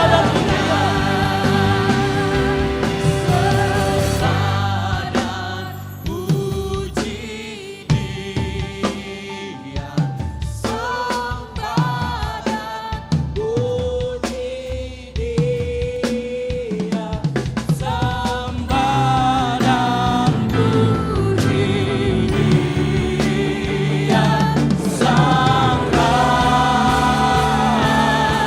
Hari lebih lagi, katakan sembah dan pujian dengan sungguh-sungguh. Sembah dan pujian.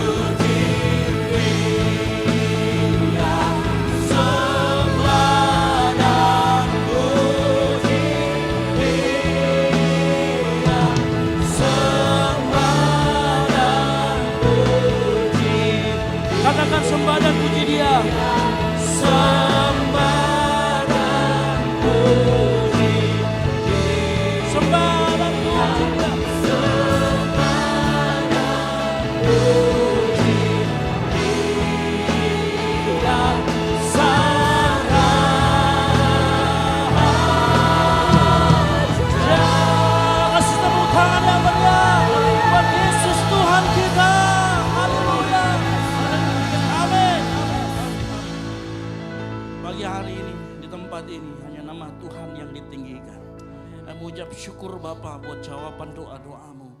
Buat pagi hari ini firman-Mu yang disampaikan kepada kami, menguatkan kami, membuat kami ditegur kembali Tuhan. Terima kasih Tuhan Yesus kalau kami boleh membangun kembali relasi dengan Tuhan di tempat ini. Melalui kematian-Mu, melalui pengorbanan-Mu kami dibukakan jalan karena Engkau adalah jalan keselamatan dan kebenaran Tuhan.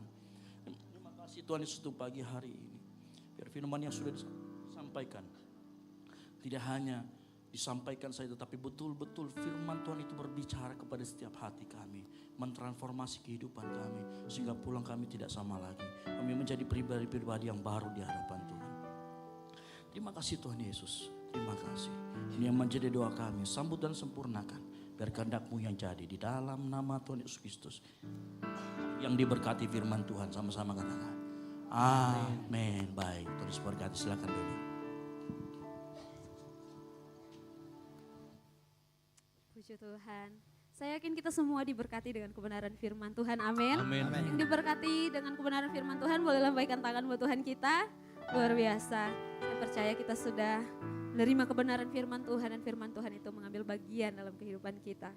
Puji Tuhan. Tiba saatnya kita akan memberikan persembahan kita. Di depan Bapak Ibu sekalian ada 2 amplop. Jadi amplop yang pertama untuk operasional pastori, amplop yang kedua untuk kas gereja. Dan Bapak Ibu, pada saat kita memberikan persembahan, di atas kotak persembahan itu ada kotak kecil berisi janji iman. Jadi Bapak Ibu yang terbeban untuk menabur bagi pelayanan Natal kita di bulan Desember bisa mengambil lembaran janji iman itu, kemudian diisi, ditulis, dan nama, nomor telepon, dan janji iman, kemudian diserahkan kembali kepada saya atau kepada teman-teman yang melayani yang berada di belakang. Nah, nanti alur jalannya persembahan bisa mengikuti arahan dari para aser yang akan mengarahkan kita. Persembahan akan dijalankan dari sebelah kiri, kemudian bagian tengah, lalu sebelah kanan saya. Mari kita angkat persembahan kita, amplop persembahan kita, dan kita berdoa. Terima kasih Bapak, kami mengucap syukur buat firman Tuhan yang telah kami dengar. Kami mengucap syukur Tuhan, biar Engkau memberkati hamba-Mu yang telah menjadi saluran berkat buat kami semua, telah menyampaikan isi hati Tuhan. Dan biarlah firman Tuhan tidak berlalu begitu saja dalam hidup kami. Tuhan Yesus, tiba saatnya kami mau memberikan persembahan. Biar persembahan ini Tuhan berkenan kepada Tuhan. Dan biarlah persembahan ini dikelola dengan baik. Sehingga pelayanan kami di tempat ini, pelayanan yang semakin maju, semuanya untuk kemuliaan nama Tuhan. Terima kasih Bapa, kami telah siap untuk memberikan persembahan dengan penuh ungkapan syukur. Di dalam nama Tuhan Yesus, haleluya. Amin.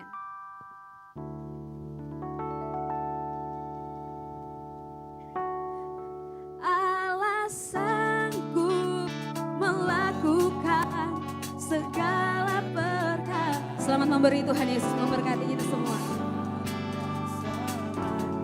Kuasanya tidak berubah, Allah sanggup melakukan segala perkara, dulu, sekarang, dan selamanya.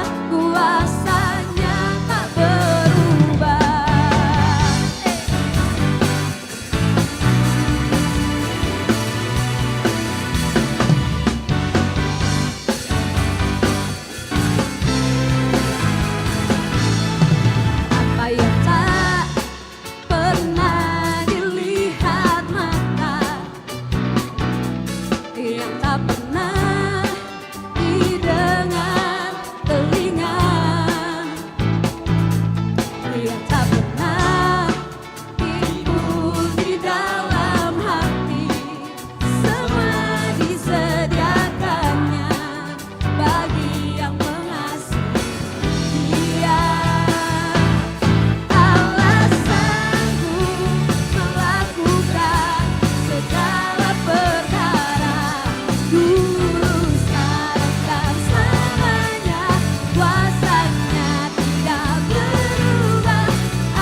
Ibu yang sudah memberi persembahan, saya persilakan kita semua bangkit berdiri.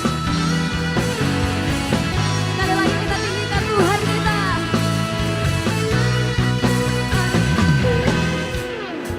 Melakukan segala perkara dulu, sekarang dan selamanya, kuasanya tidak berubah. Allah sanggup melakukan segala perkara dulu, sekarang dan selamanya, kuasanya tak berubah.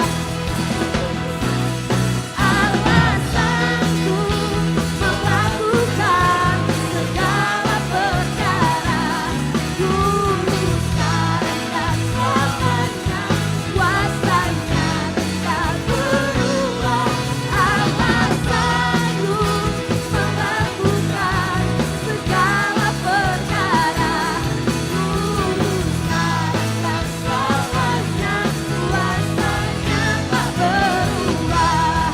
Dulu, sekarang dan selamanya, dulu, sekarang dan selamanya, dulu, sekarang dan selamanya, kuasanya tak berubah. Haleluya. Puji Tuhan. Tuhan Yesus memberkati setiap persembahan kita. Silakan duduk kembali jemaat Tuhan. Tiba saatnya kita akan mendengarkan informasi mengenai kegiatan gereja kita selama sepekan. Saya persilakan kepada teman-teman multimedia. Shalom jemaat yang dikasihi Tuhan, berikut beberapa informasi kegiatan GBI Oikumene selama 1 minggu ke depan. Bagi jemaat Tuhan yang pertama kali akan melayani di gereja ini, diharapkan untuk mengikuti pertemuan prapelayan atau P3 sesuai jadwal berikut. Mari belajar firman Tuhan bersama pada pendalaman Alkitab atau PA yang akan diadakan di gedung gereja. Guna membangun komunitas yang sehat, GBI Oikumene mengadakan fun sport, olahraga bersama dengan jemaat Tuhan dan kaum muda sekalian. Berikut informasi yang tertera. Doa sarapan pagi bersama akan diadakan pada hari Sabtu pukul 5 pagi bertempat di gereja. Bapak Ibu jemaat Tuhan juga dapat menyaksikannya secara online melalui live streaming YouTube GBI Oikumene. Doa pelayan dan puasa akan diadakan pada hari Sabtu pukul 6 sore bertempat di gereja.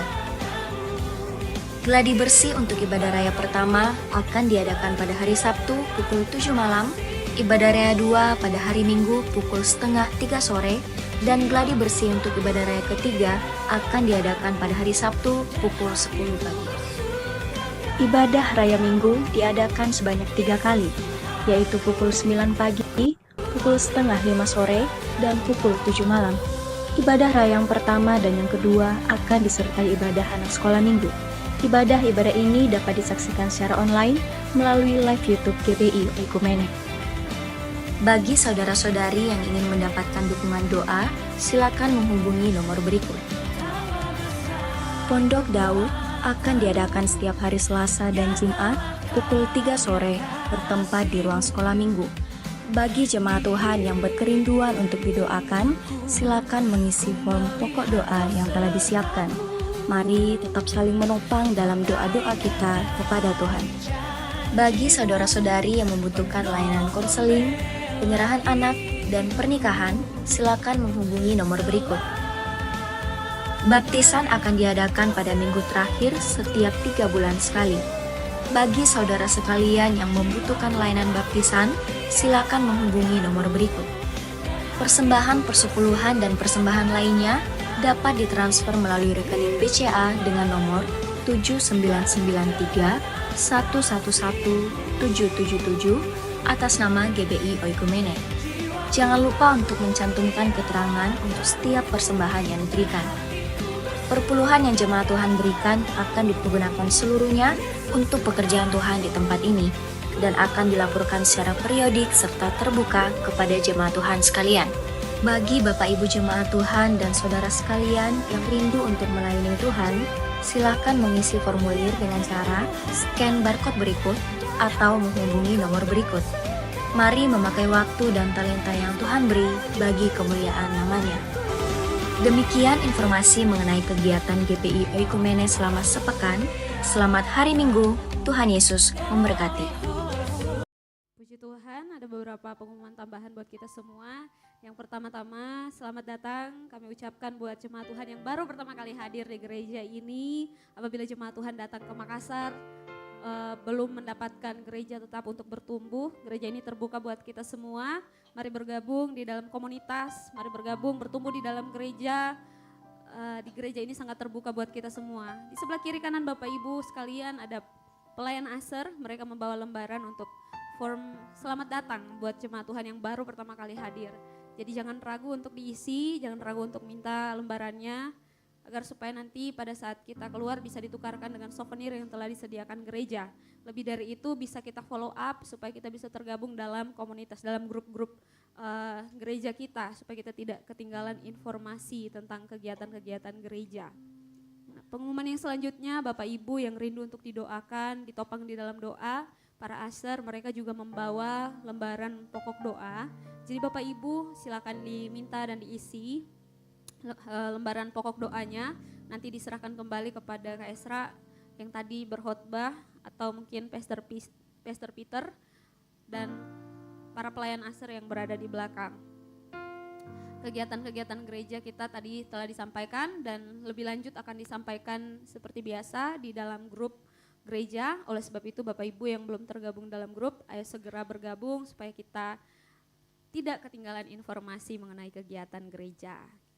Mungkin itu saja informasi buat kita semua, bagi pelayan Tuhan juga, bagi jemaat Tuhan juga yang rindu untuk melayani di gereja ini, silakan scan barcode kecil yang ada di depan Bapak Ibu sekalian dan pilih pelayanan-pelayanan yang kira-kira apa yang Tuhan taruh buat kita, apa yang Tuhan percayakan buat kita, talenta kita kah, memain musik kah, atau bernyanyi atau menyapa, silakan dipilih dan diisi. Yang jelas mari kita sama-sama melayani Tuhan, amin.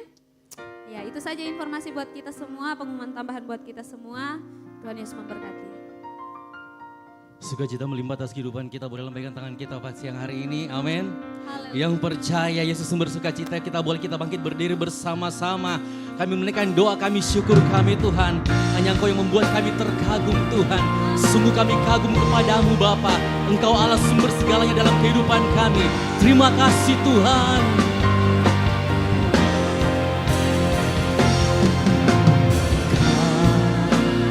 Ku kagumi dalam hati, kasih-Mu tiada duanya. Sampai kini ku akui,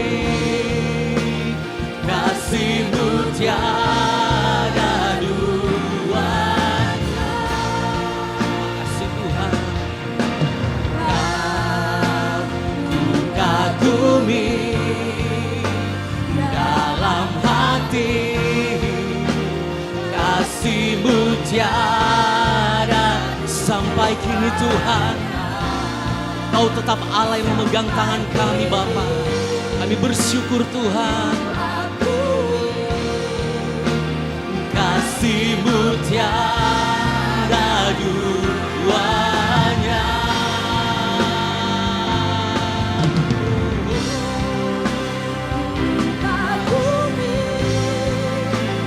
Dalam hati, kasih-Mu tiada dua.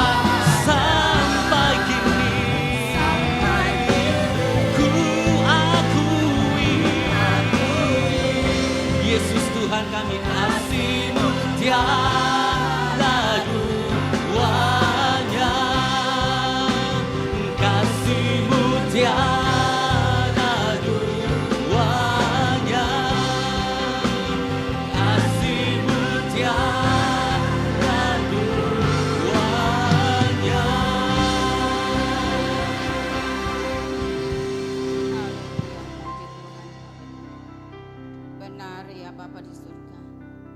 Kasih-Mu tidak ada duanya. Kami kagumi atas semua pertolongan-Mu Tuhan.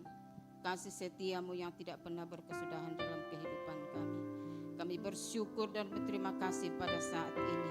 Kalau kami masih bisa berada di dalam hadirat-Mu, kami telah memuji-muji nama-Mu, menyembah Engkau ya Tuhan. Kiranya Tuhan tetap Tuhan menolong kami, agar apa yang kami sudah sampaikan kepadamu dapat menyenangkan hati-Mu ya Tuhan. Terima kasih atas kesempatan ini Tuhan. Kami sangat bersyukur karena Tuhan telah menolong kami sepanjang minggu yang kami lewati. Dan kami datang kepadamu saat ini menyampaikan ucapan syukur kami bahwa Tuhan tidak pernah tinggalkan kami. Terima kasih Bapa di surga. Bahkan firman-Mu yang sudah disampaikan oleh hamba-Mu. Tuhan, terima kasih atas firman-Mu yang sudah menegur kami, yang sudah menguatkan kami dan memberkati kami. Bahwa mungkin selama ini tanpa kami sadari Tuhan, bahwa kami kadang sudah jenuh mengikut Tuhan. Tapi kami bersyukur Tuhan mengingatkan kembali kepada kami, agar kami Tuhan membangun kembali relasi kami dengan Tuhan. Karena tidak ada yang dapat kami buat selain kami datang kepadamu, memuji, menyembah, mengagungkan Engkau ya Tuhan, untuk membalas semua kasih-Mu yang Engkau limpahkan di dalam kehidupan kami. Bahkan Tuhan kami berdoa kepadamu, Tuhan mungkin juga tanpa kami sadari kami sudah kehilangan identitas dari Tuhan. Tapi mengingatkan kembali kepada kami lewat kebenaran firman-Mu ini, agar Tuhan kami sadari bahwa kami sudah memiliki identitas dari Tuhan. Oleh sebab itu, biarlah kami hidup sesuai dengan kehendak dan rencana Tuhan. Apapun yang kami buat untuk Tuhan. Karena kami percaya bahwa apa yang kami kerjakan, Tuhan turut bekerja bersama dengan kami. Kalau sebab itu Tuhan, kalau kami mengandalkan Tuhan, kami berharap kepada Tuhan, bagi-Mu tak ada yang mustahil. Terima kasih Bapa di surga. Mungkin selama ini Tuhan, ada jemaat yang mengalami persoalan atau masalah yang sampai saat ini belum terselesaikan. Kami percaya kalau kami mengutamakan Tuhan, kami berharap kepada Yesus, pintu pertolongan Tuhan buka bagi kami. Terima kasih Bapa di surga. Kami berdoa Tuhan bagi setiap jemaat-Mu yang mengalami kelemahan tubuh, Tuhan akan menguatkan. Yang mengalami kesakitan, Tuhan akan sembuhkan. Yang mengalami kesusahan, Tuhan akan hiburkan. Terima kasih Tuhan, karena hanya Engkau-lah pengharapan kami, tempat kami bersandar. Engkau alamat kami yang tepat dikala kami mengalami persoalan. Olehnya itu Tuhan, ini hidup kami sedang jemaat-Mu, sungguh berharap kepadamu. Tuhan akan tetap menuntun kami dimanapun kami berada, dimanapun kami melangkah. Tuhan pakai kami Tuhan untuk menjadi saluran berkat-Mu. Biarlah terang Tuhan akan menerangi kehidupan kami. Dan kami Tuhan boleh menjadi saksi-Mu, memperkatakan kebenaran firman-Mu, bahwa hanya Yesuslah satu-satunya juru selamat kami. Terima kasih Tuhan, hamba-Mu yang sudah menyampaikan kebenaran firman-Mu. Kiranya Tuhan akan tetap memberkati hamba-Mu. Pengurapan-Mu tetap menjadi bagian hamba-Mu. Dimanapun hamba-Mu berada, menjadi Tuhan berkat. Engkau Tuhan akan tetap memberkati, tetap mengurapi. Di dalam pekerjaannya pun Tuhan memberkati.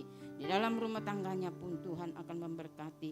Ibu Tuhan Gembala, kiranya Tuhan sebagai tiang penopang dalam doa, di dalam pelayanan hamba-Mu. Kiranya Tuhan akan tetap memberkati, bahkan anak kami Dep Tuhan. Dalam tumbuh kembangnya anak ini, ada dalam genggaman Tuhan, ada dalam rencana Tuhan. Karena kami percaya di sana Tuhan sediakan mujizat yang terjadi dalam hidup anak kami Dep. Terpujilah nama-Mu ya Bapa di surga. Tuhan kami berdoa Tuhan buat pelayan yang sudah melayani saat ini. Karena Tuhan akan tetap memberkati. Tuhan akan memberi semangat sukacita daripada Tuhan. Apa yang Tuhan kerjakan di dalam kehidupannya, jadilah sesuai dengan kehendak-Mu ya Tuhan. Berkati rumah tangganya, berkati Tuhan pendidikannya, berkati pekerjaannya Tuhan. Karena kami tahu Tuhan memperhitungkan apa yang dibuat oleh anak-anak-Mu. Terpujilah nama-Mu ya Bapa di sorga. Kami berdoa Tuhan buat gereja-gereja di sekitar kami. Kiranya Tuhan tetap memberkati pelayanan hamba-hamba-Mu di gereja di sekitar kami. Tuhan berkati agar dapat memenangkan jiwa-jiwa. Berkati juga Tuhan bangsa dan negara kami. Kami percaya bangsa ini bangsa yang diberkati Tuhan. Karuniai dengan berkat-berkat-Mu agar bangsa ini tetap Tuhan memuliakan Tuhan. Tidak ada intoleransi di bangsa kami ini, tapi semua umat-umat-Mu bersatu mencintai Engkau ya Tuhan. Ada petobat-petobat baru yang akan terjadi di bangsa kami ini ya Bapa. Berkati pemerintah kami, mulai dari pemerintah pusat sampai pemerintah daerah. Tuhan akan memberi semangat, Tuhan akan memberi kemampuan dalam menjalankan roda pemerintahan di bangsa kami ini agar memerintah dengan adil. Terpujilah nama-Mu Tuhan, karuniai bangsa kami ini keamanan dan kedamaian agar kami umat-umat-Mu tetap bersatu padu memuji dan memuliakan Engkau. Terpujilah nama-Mu ya Bapa di sorga. Kami berdoa Tuhan buat ibadah kedua dan ibadah ketiga nanti. Tuhan akan memberkati seluruh pelayan. Tuhan urapi ya Tuhan. Umat-umat-Mu yang akan datang Tuhan akan tolong sertai di perjalanan. Tiba dengan selamat, dengan hati penuh sukacita, rindu berjumpa secara pribadi dengan Tuhan. Terima kasih Bapa di sorga. Ini doa kami. Kami taruh sepenuhnya ke dalam tangan-Mu. Hanya di dalam nama Yesus Juru Selamat kami yang telah mengajar kami berdoa. Bapa kami yang di surga, dikuduskanlah nama-Mu, datanglah kerajaan-Mu, jadilah kehendak-Mu di bumi seperti di surga. Berilah kami pada hari ini makanan kami yang secukupnya, dan ampunilah kami akan kesalahan kami, seperti kami juga mengampuni orang yang bersalah kepada kami. Dan janganlah membawa kami ke dalam pencobaan, tapi lepaskanlah kami daripada yang jahat. Karena Engkaulah yang punya kerajaan dan kuasa dan kemuliaan sampai selama-lamanya. Kami berdoa juga untuk para pemirsa yang menyaksikan tayangan ini secara online. Segala beban berat mereka Tuhan tolong. Segala sakit penyakit Tuhan angkat.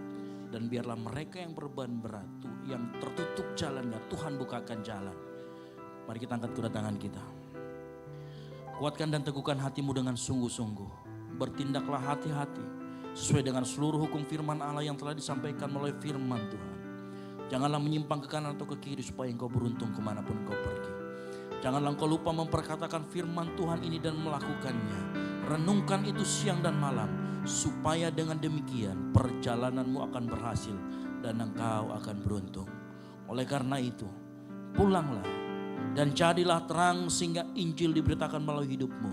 Dan biarlah anugerah dari Allah Bapa, keselamatan di dalam pengorbanan Kristus Yesus, dan penyertaan Roh Kudus yang tinggal dalam hati kita, menyertai kita semua sampai dengan Maranatha, Tuhan Yesus datang kembali. Segala kemuliaan hanya bagi Tuhan.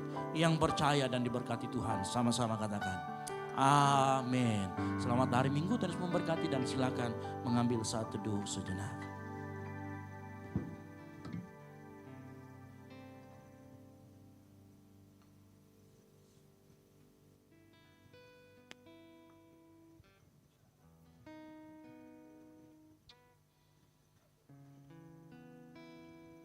Puji Tuhan, selamat hari Minggu, Tuhan Yesus memberkati.